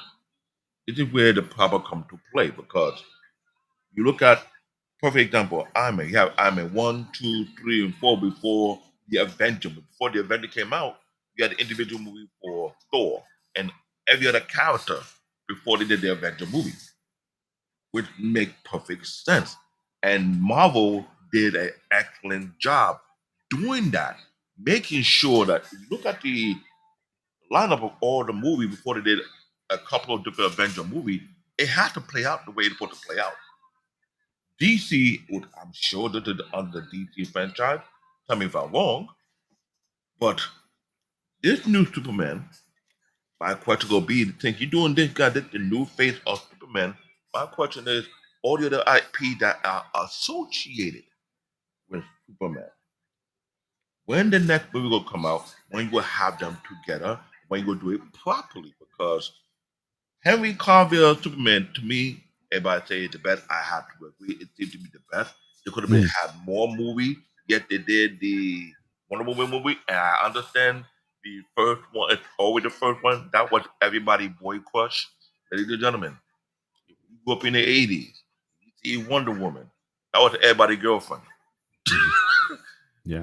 We were fighting in school. We would see each other after school over that crap. But that was the icon. No one can take her spot. The latest Wonder Woman, she did an excellent job. I give her a prop that she did like 3 movies of Wonder Woman. Am I correct? No, it was 2 Wonder Woman movies, and then I guess it was the Justice League stuff. Okay, Justice League. Fine. You did Wonder Woman movie. You did Superman movie. You have one Batman with Ben Affleck before they did the Justice League, so to speak. There wasn't a separate Ben Affleck Batman movie. He was just introducing Batman v Superman. Okay, fine. They didn't do that. Now you see my point. The Flash, well, I'm not gonna accept that kind of movie. But now you kind of like you're scraping off the bulletin board. You started off fresh with a new face for Superman. If you have a new face for Superman for 2025, who will be his Batman? That's the first question I'm gonna ask. Who will be his Wonder Woman? That's the next question I'm gonna ask. Martian Manhunter. That had to come into play. Am I correct? What are the Well, Aquaman? again, well, this movie it does introduce 3 quote unquote Justice League characters, just not the ones that you're most familiar with. And they better do the movie for that for those. So again, so there is a Green Lantern, not the one, not Hal Jordan that you're used to. Okay. There's a Green Lantern. There's a Mr. Terrific, Okay. who basically steals the movie. I mean, the response. Here's a guy. What's that? It's Guy. If you didn't know the name of him. Yeah. Well, I forgot his full name, but it's Guy. Most people know who I'm talking about. Right. Guy from Green Lantern, yes, he did. But he but apparently he steals the movie from a lot of people. Like they loved his role, and they're hoping that they do more with him because of the job that he did in Superman. I mean, you know, that a lot of people and that's what I'm talking about, about. because here's the problem. I'm sure you pay attention to what I'm seeing. You introduce a new face, then you scrape it on all the other people's face of every other character they portray. I mean, the Henry Cavill class is gone. No one's coming back from that. There's no more movies from that class. Started a new class with David Corenswet, whatever you pronounce his last name. Now you need the Batman to match with this one. You need the Wonder Woman to match with this one. You need the Martian Manhunter to match with this one. Am I correct? For the Justice League. So, Yeah, I mean, just as that, Hawk Girl was the other one. So you had Mr. Terrific, Hawk Girl, and like I said, you had the guy, a Lantern. He's not your typical Lantern. He doesn't certainly. that's guy. That's the smart. That's the Mac. Is the what do you call it? Mask mount. What I want to call it? He's the smart mount kind of dude. He's more like up the middle finger. Yeah, very very much so. But he portrayed exactly the same. So he is not the comic book. Yeah, he is definitely not the. He's definitely not the. He's not nice. Yeah, and but a lot of people loved him too, just because of that. You know what I mean? Now that you do that, you need to have his own standalone movie. You got to do him justice, because if I'm correct, DC, this is their last chance to do it right. Just like how Marvel, because Marvel did movie for. Let's be real. Not trying to sidetrack from it. Since the Iron Man that came out, how many Marvel movies since Iron Man came out before they did the last Avenger? How many movies altogether? Like around 15, almost 20 movies. Mm-hmm. A little bit more than that, give or take. Well, if you're saying just under Marvel alone, then yeah, that's a couple. That's from the MCU. Yeah, that's what I'm looking at under the MCU, because when they did Iron Man and did Iron Man 2, I was very pissed off. Yeah, you agree with me. When they did Iron Man 1 and 2, and they have the general who put to be the Red Hulk, right? Yeah. It's not the same general from that Iron Man franchise. It's a different general. Am I correct? No, it's still Ross. It's just a different guy playing Ross. Bingo. That's what I'm referring to. With a different guy altogether. And I had an issue with that. Because when you start to throw, the same way I had an issue, they swap out my War Machine. I didn't like that. I kept quiet about that. I'm like, and while they say you could do swap them out, but it did that. Yeah, well, I like Don. I mean, Don Cheadle, I think is such a great actor. So I didn't mind. I didn't mind the switch from Terrence Howard. To be honest, I think that Cheadle is I think he's just a great actor. So didn't mind him taking that role over. But I definitely understand your point. You know, when you switch characters midstream, when you switch out actors or whatnot, you know, a lot of times you're going to get a mixed reaction from that. So I can appreciate people having an affinity for a character and you just do a swap out. But you know, things happen, you know, deals, because I think Howard, he basically wanted more money, basically. that was his thing. I think his ego might have got a little hold of him, and he was like, "Look, I want more money to play the role. I want what Robert Downey Jr. is making." I mean, really, And he bought. Go ahead. I'm good. Go ahead. Wally, speak, please, speak. Say what's on your mind. Say what's on your mind. Oh no, I was reading what Eric was saying, but Because okay. Go ahead. So as far as the character, what you had said earlier, you said about the War Machine. What happened? No, I'm just saying when they No, not changed. you. Not you, Miss Pop. I know Okay. what you're saying. I know your stance. I'm talking about David. my thing is, since they swap out the class, they're having David Cohen with. Where I look at it, if you're gonna do this right now it's a new movie.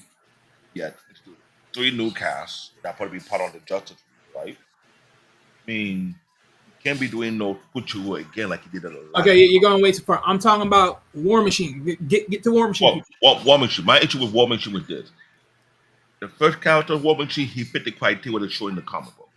Dante, he's a great actor, but he's too small for War Machine. It was like a downgrade to me. So Same thing. what was It's the downgrade? What was that? What was the downgrade? Let me be totally clear. When you're doing a tie cast for a particular character based on the comic book, there's some requirement because we ain't gonna do the same BS like what happened with John Reacher. You have a smaller dude play a character but be bigger for his size.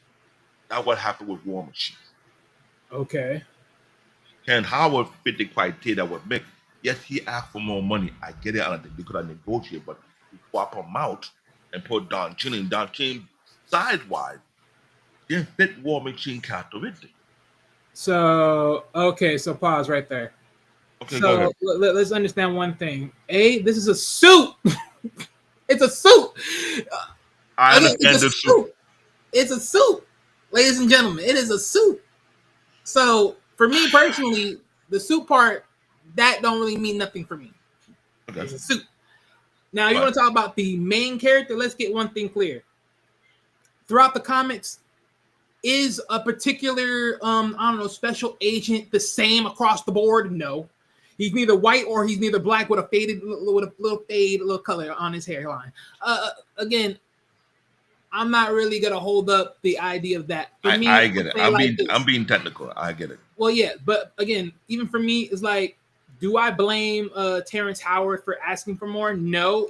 Because for me, I don't know where Terrence Howard's mindset was when it comes to this, but if I'm in his position and maybe if I did some digging and understanding, knowing what is War Machine, I ain't gonna lie. If I'm gonna be a side piece and I'm gonna be connected to this in long terms, I might want a little bit more.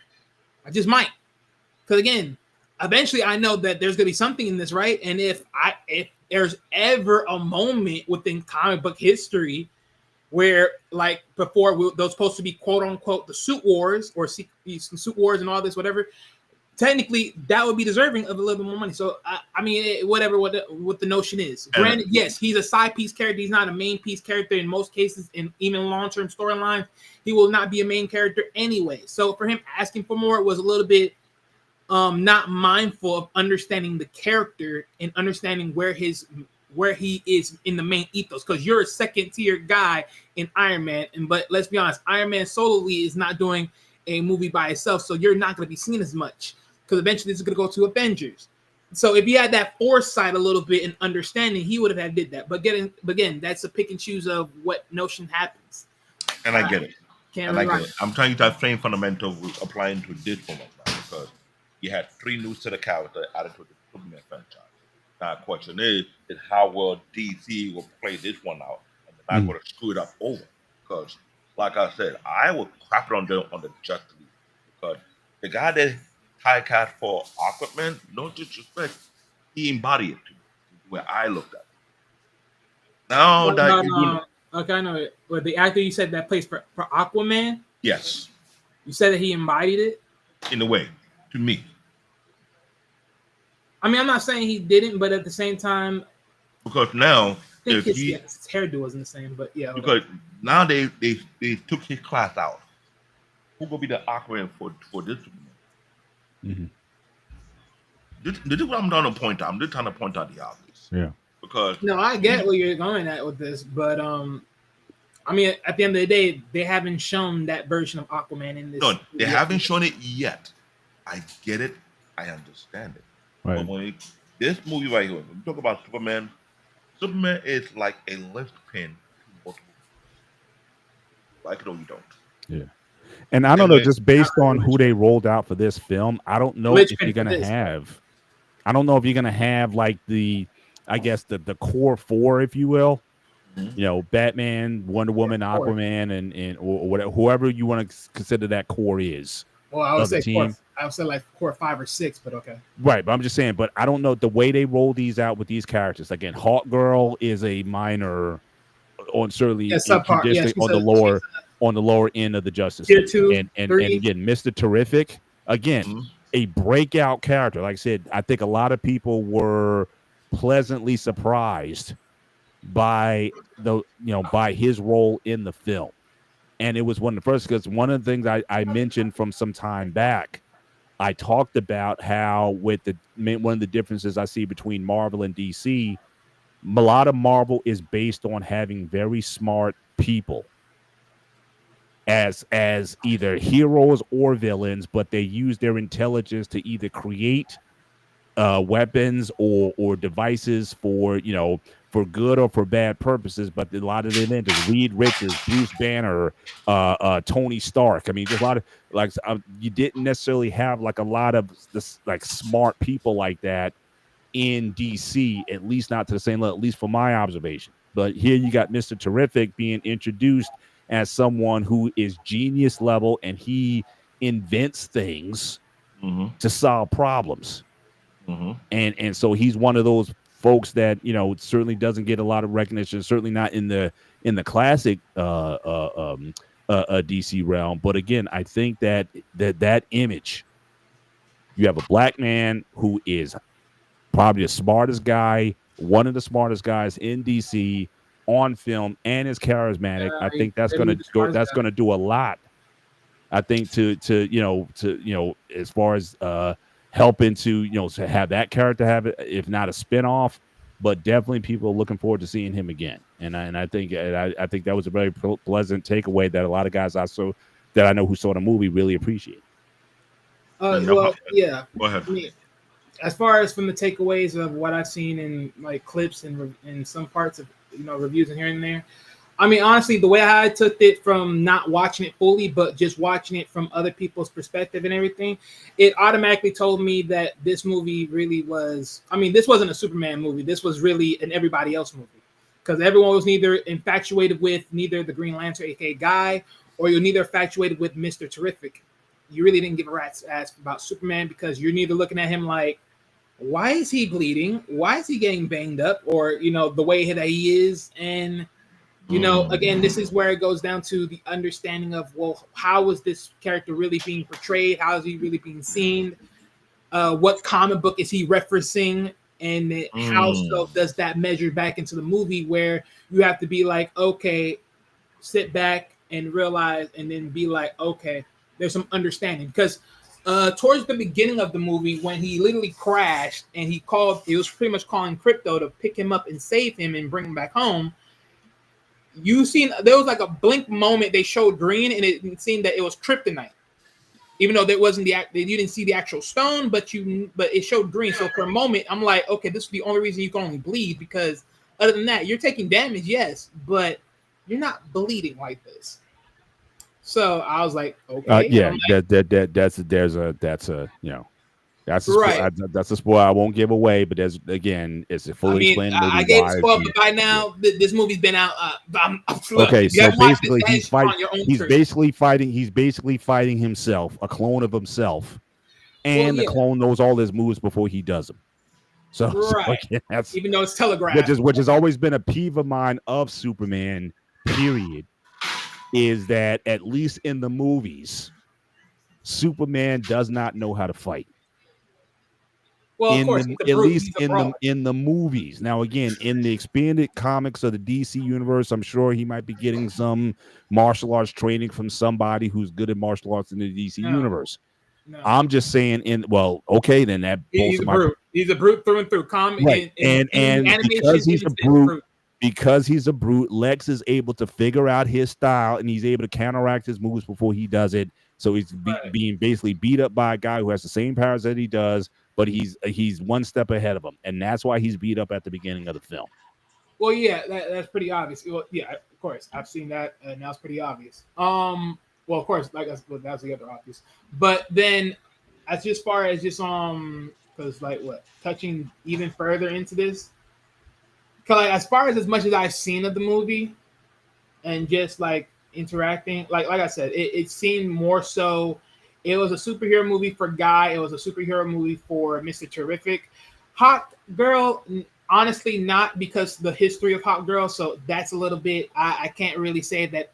It was nice to see her, but it wasn't needed to see her. And that's another IP character that doesn't have a standalone movie yet, because a few times you see hint about Hawk Girl. But Hawk Girl is not that very strong. And when I say strong, I mean because it goes back to the real IP character, which is Mr.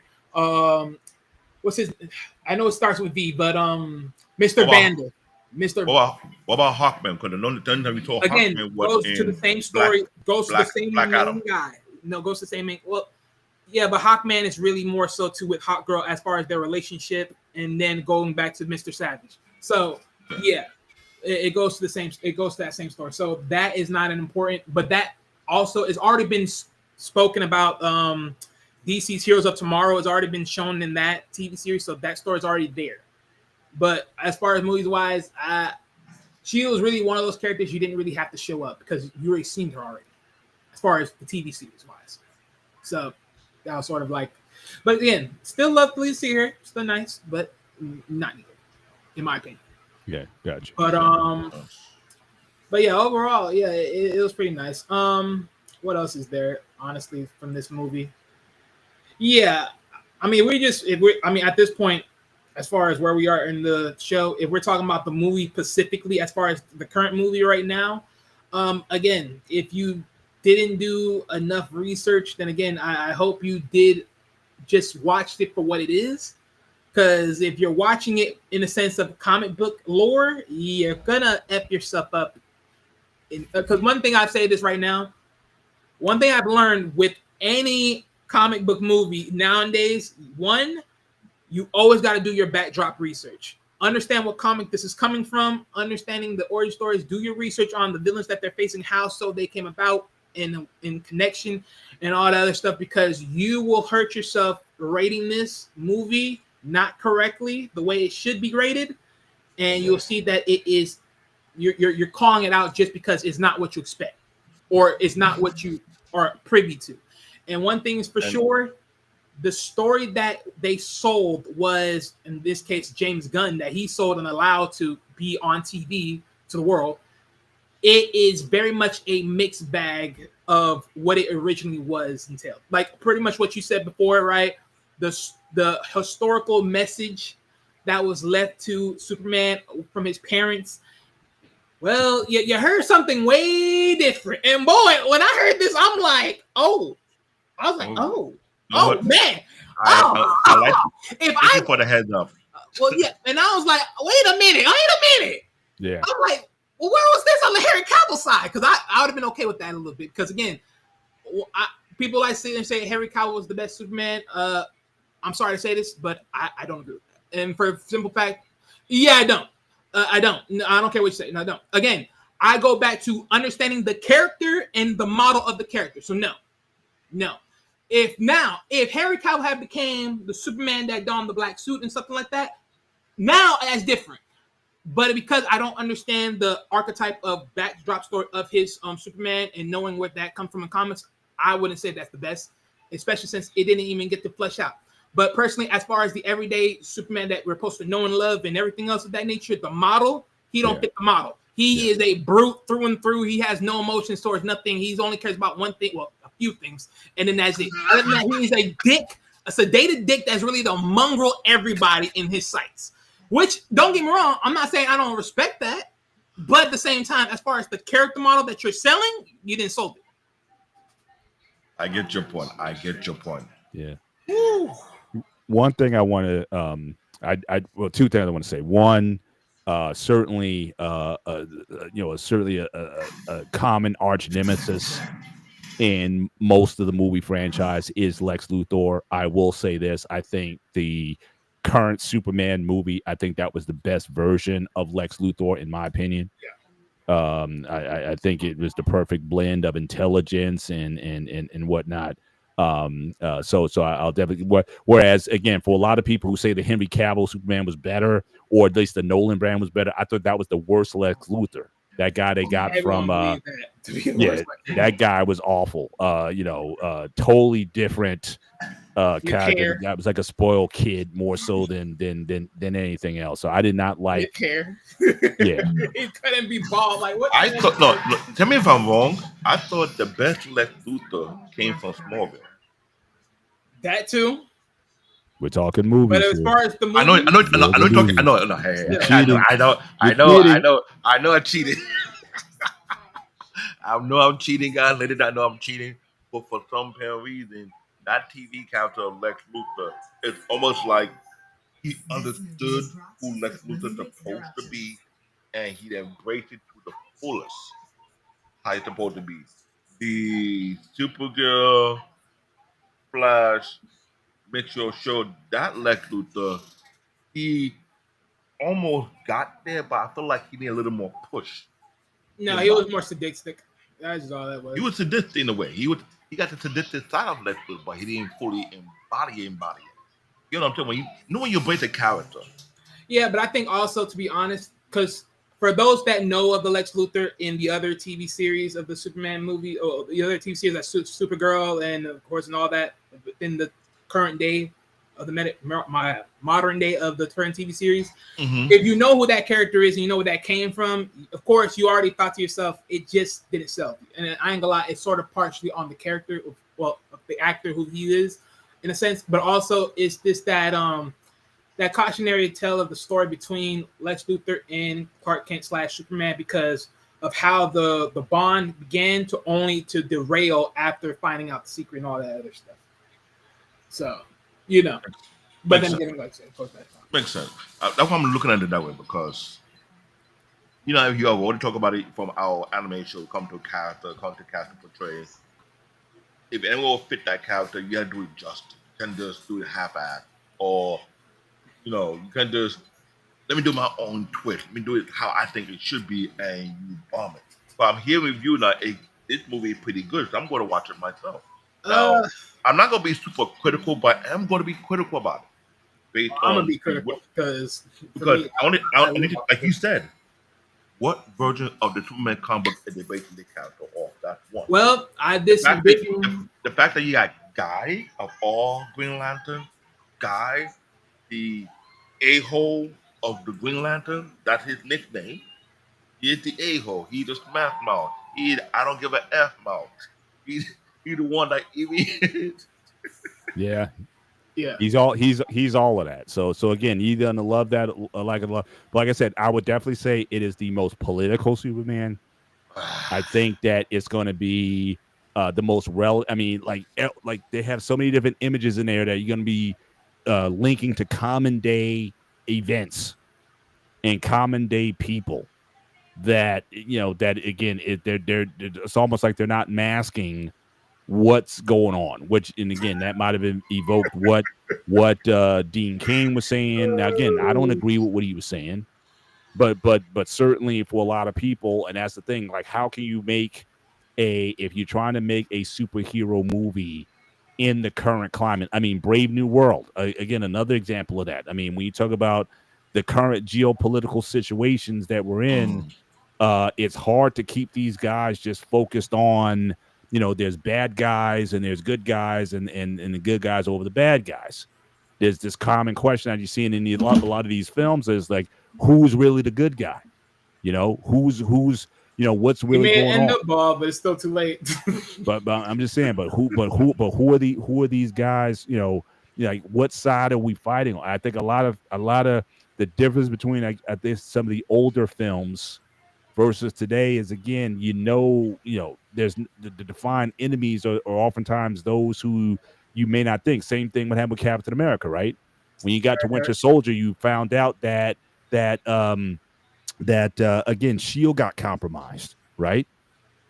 And then it was like, well, Captain America, like his whole world got flipped because he thought he knew he was fighting on the quote unquote the right side.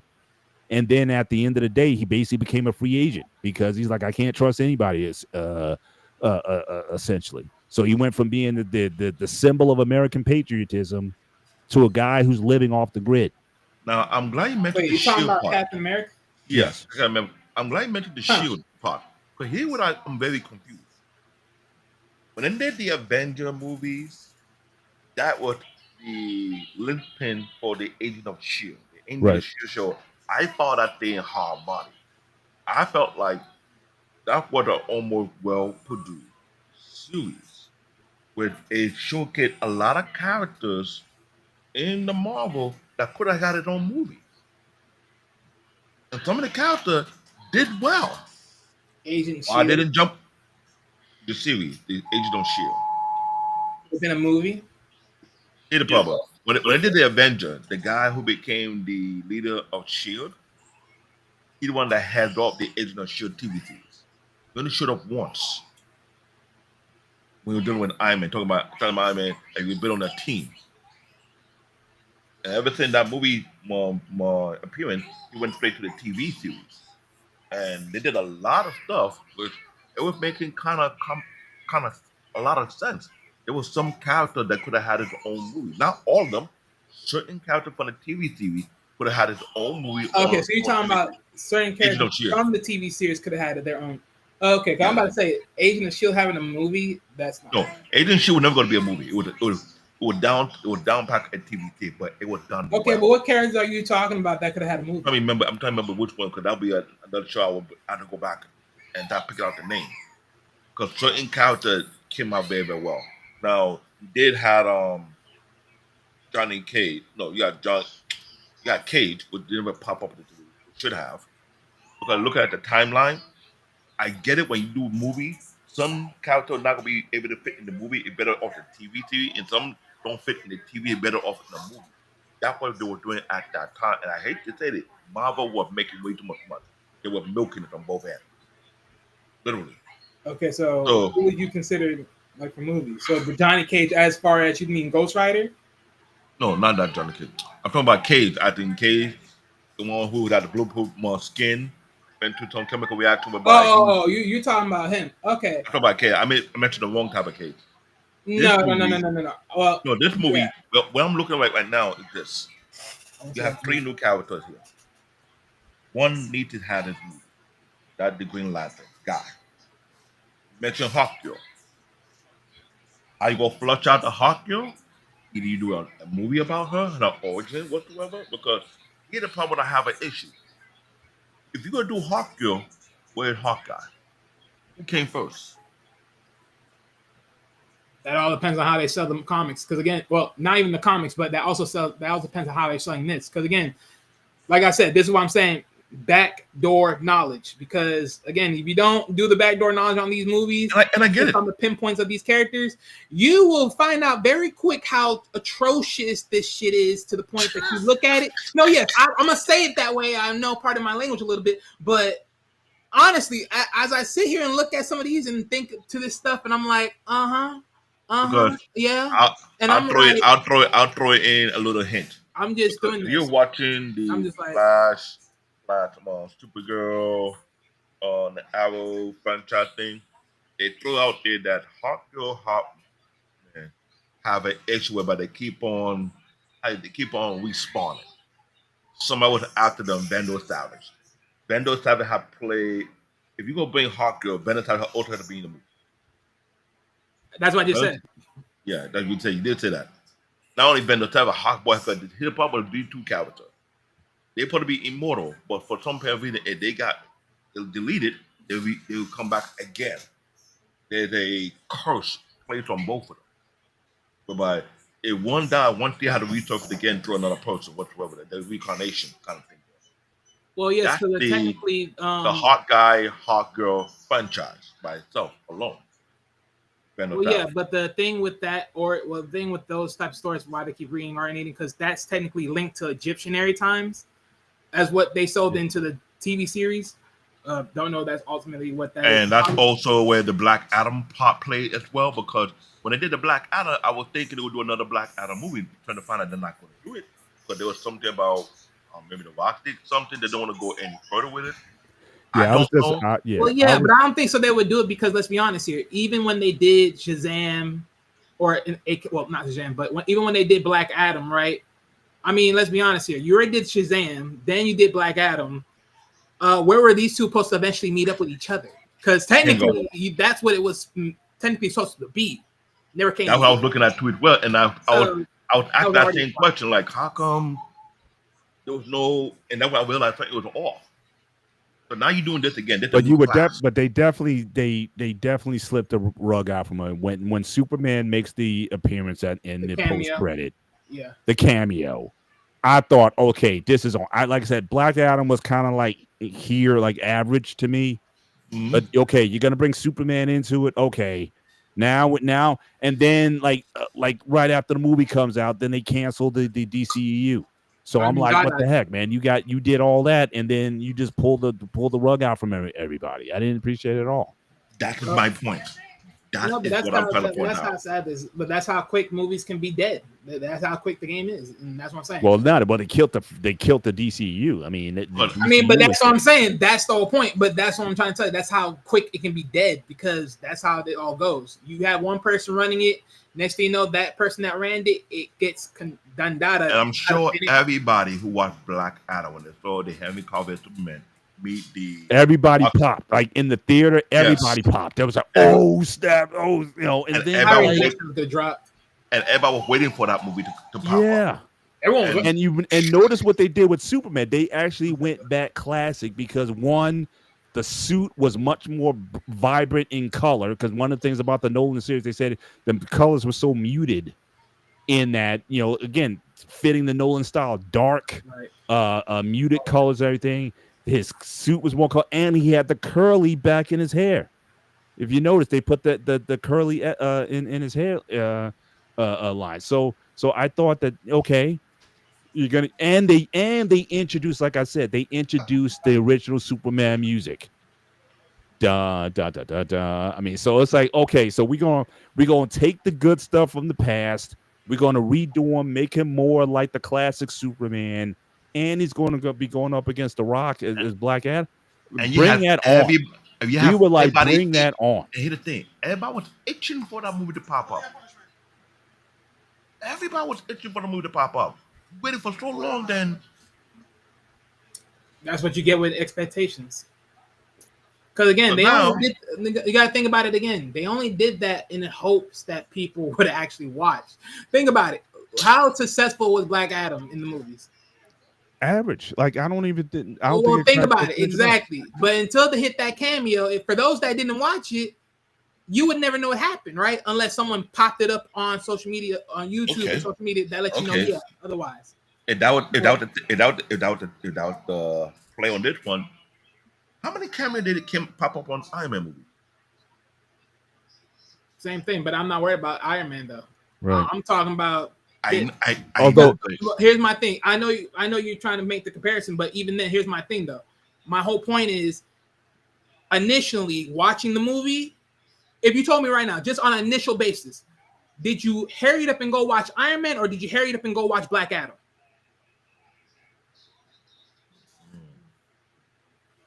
Good point. Exactly. So again, you would never know it, and even if you did know it, let's be honest here, I wouldn't believe it. Again, when I saw it, I'm like, yeah, all right, I can't wait to see how this goes. But let's be honest, because that's riding on what premise? You're riding on the premise of Black Adam versus Superman. But guess what was also part of that fight? Shazam. Are we going to add that in, or are we just doing? I don't think you could have, just based on how they went in such a totally different direction with Shazam. But that's my point. So again, as far as someone, if you're a true comic hero, you already lost them because they know they're not getting that fight. They're not really getting that real fight. So it's not gonna be 2 against 1. So you're getting these 2. Okay, fine. Okay, I get a little bit of it. I get 2/3. Fine. Okay, 2/3. Now, am I really gonna get this, or is this just a bunch of BS? Because again, Wale, what really eradicated this from a side point of where we are even in the world of the DCU, where now this becomes a threat, where now I'm being called up. and you put out an excellent point. So This is for me, why I'm I never believed that was gonna happen. If it did, hey, they did it. If they didn't, it's because this shit tanked, and that's why. And I knew it wasn't gonna happen because again, and now wait, before you prove my point from another arc we have back to anytime the Rock had the franchise character, he more than likely destroyed it. I like wouldn't say he Doom. destroyed it. Just like Doom, just like G.I. Joe, then you have Black Adam. Yeah, but even in G.I. Joe, was he G.I. Joe? No, he the same G.I. Joe. They killed the main character to have Roadblock. Roadblock was the secondary character. Which is my Who the point. main character? I mean, now, okay, if he... Hey, either way. Okay. Okay, I'm but being even technicality. okay, wait. So wait a minute. They killed G.I. Joe to make Roadblock the main guy. Yeah. Then that's on them because they're dumbasses for that. But nonetheless, I hear your point. Yeah. But with that said, but to Mr. Early, I know you say you stepping away. Thank you for tuning on in. But I will want to react to your comments. If you honestly feel that the Lex Luthor that played in this movie was one dimensional and everything else, is because remember, we're in the future. We jumped ahead. So again, whatever you feel about Lex Luthor, it's already jumped. You're not going to get too much of a certain character type or association with that character, especially since it's already jumped. Whatever past emotions Lex Luthor had about Superman, aka Clark Kent, we would never know it because we have to peel back the layers to that scenery, which we were not going to get. So if you feel that way, that's just the sad fact of jumping into it versus actually peeling back the layers and really working it in. But I hear your point. But we have a great conversation, but this is why I try to avoid talk about. I know, but I wasn't focusing on the TV. I was focusing on what was the choice of the director doing another class. Each one is like a class. Christopher Reeve class is long gone. Brandon Root class didn't have any add on to it.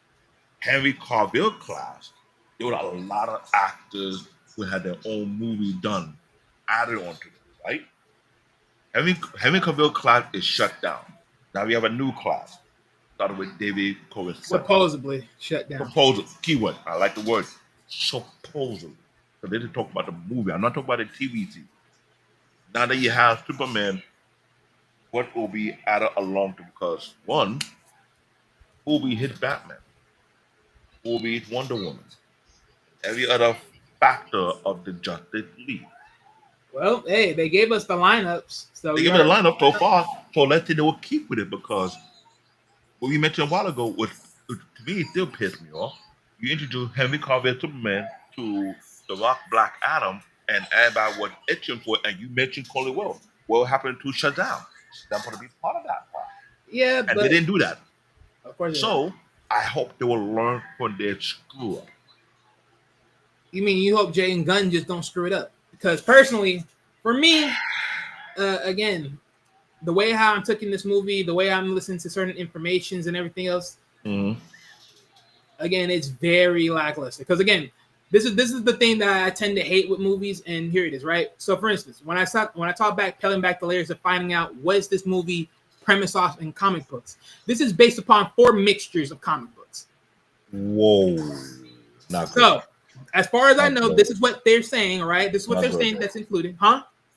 That's not good. Well, yeah. Well, this is what they're including in mixtures of the influence, right? All-Star Superman, Superman for All Seasons, Superman Birthright, and then the Man of Steel. Those are the mixtures of the ethos that is in this movie per se as an influence. Not saying that's what they're deriving from, but an influence, right? So that's one. 2, another thing that I just don't like here is just certain trans visuals of certain people. For instance, again, if you haven't watched the movie, again, sorry, but you wasted Spoiler too alert. long. You wasted too damn long to go watch it. But the so-called Hammer of Savalia, aka Ultraman, You're not even supposed to be here. You're a fraud. This Ultraman is not even Ultraman. Ultraman that we know from comics. Well, I'm gonna say more for the comic book fans because I haven't really introduced comics into my life that much because, of course, I'm not benefited. But if you do the research, Ultraman is from Earth 3. He is the flip version, evil villain version of Superman. But this version of Ultraman is pretty much Kryptonian mixed with human blood of Luthor, which technically shouldn't be perfect because the blood human variations are not supposed to be mixed very well, unless it's very mixed as far as naturally. But this was not supposed to be mixed very well. Now, granted, to the typical thing that you know of when Kryptonian humans mix together, then you do see that there is similarities to even like Superboy, right? Where he's not having the flight or anything. He has the strength though and all that other stuff. So that is still true that they kept that to true nature. But ultimately on this movie, that is not Ultraman, not the real one. So literally, literally, just stick it up correction. But what they meant is the guy version of the middle finger. Like literally, like I'm sorry, like I'm gonna call it for what it is. And if you think I'm just gonna just reflect on the movie, just is okay. Let me reflect on the movie. Just is. If you're trying to tell me I'm supposed to just expect Superman to just get banged up, start bleeding out the mouth, even though yes, you face a decent opponent, right? But no kryptonite. I mean, honestly, we've seen Superman get punched in the face multiple times, but to bleed. I mean, kryptonite had to be around. And again, like I said, for that moment towards the beginning, I can see why people are very pissed at this movie. I mean, other than just his figure, like people tend to cry about. That's the most thing that they cried about, his figure, Cry Me a River. But just the way how they sold it. And then two, they try to make him more vulnerable, so which is why you see those moments of him being bloody, being scarred up. And granted, for that taste factor, I'll let that go because you're trying to make him more vulnerable because of the scenario, people around the world hearing his message, his parents' message, and then the undertone of that message, which again, oh man, that was probably the highlight for me.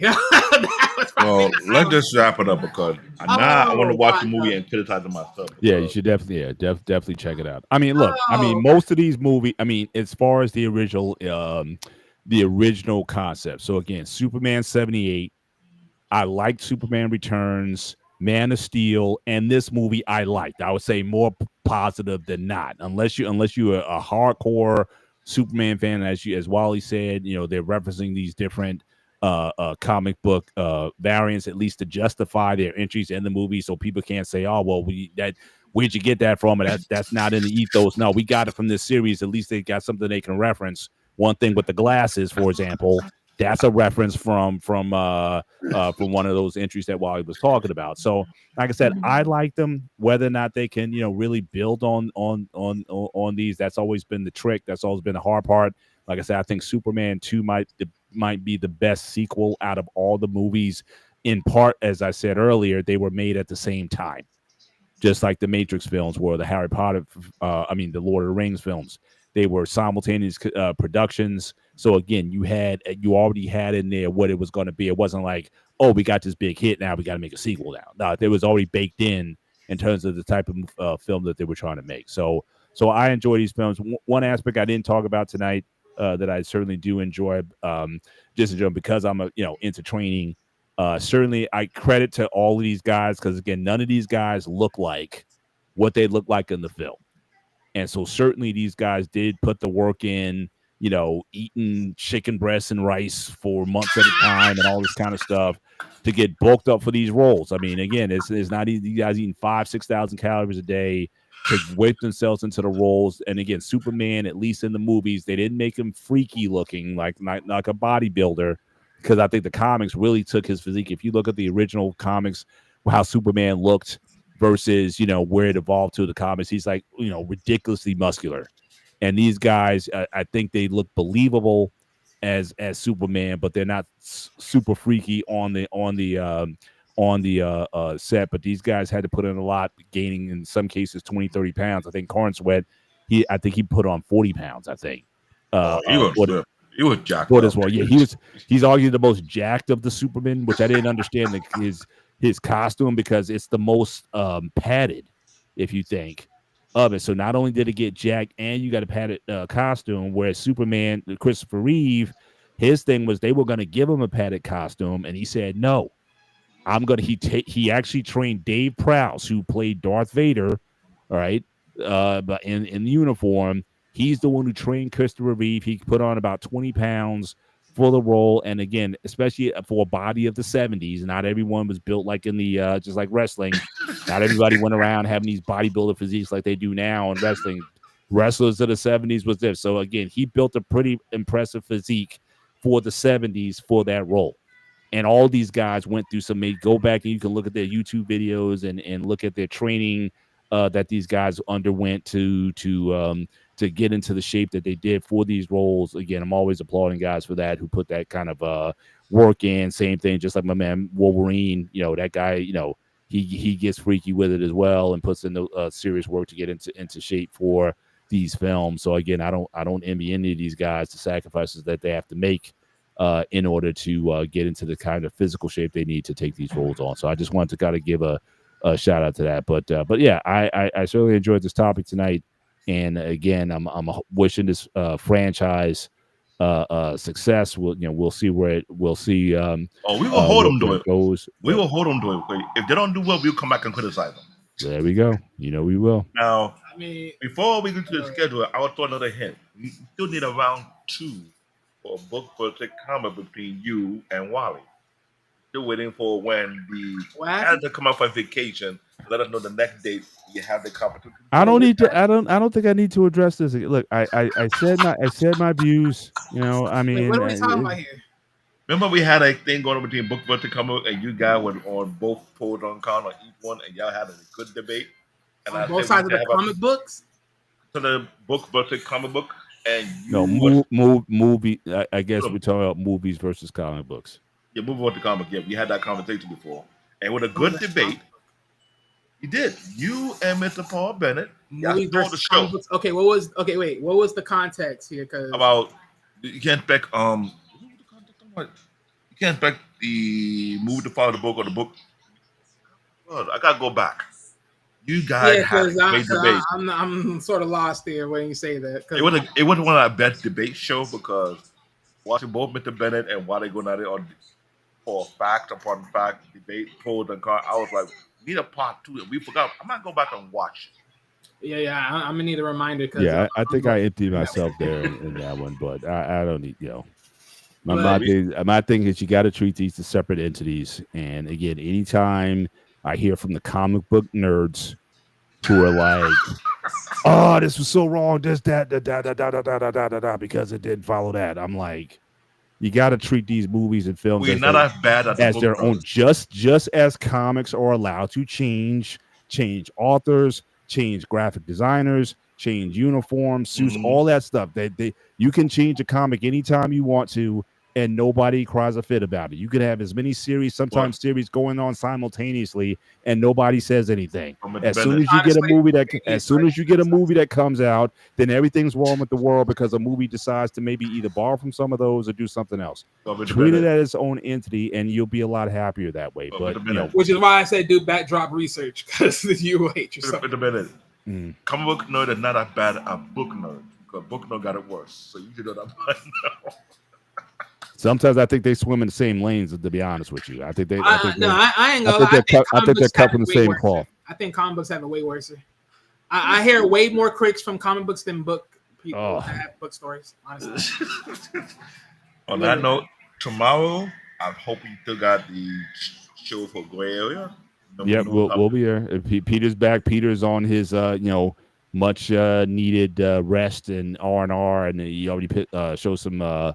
Picks. He hung it out with King, with CQ, so he's certainly hanging out with his guys. So hopefully he had a good time, and then hopefully he'll be able to he'll be able to come back with some stories about his interactions certainly with those guys. But on the Gray Area show. I don't even see a link. I'm looking for that now. Yeah, I don't see a topic on that. So again, I may have to Yeah, talk he's gonna about probably that there. improvise, but real fast. Yeah. Thank you, Eric. Thank you, Mariana. Thank you, Wife School Podcast. Yes. Exil. I don't know who you are. Thank you, Mr. Early, for coming on through and adding to the conversation. It's been fun for sure. I know we got show for Tuesday. I don't know. Check the schedule.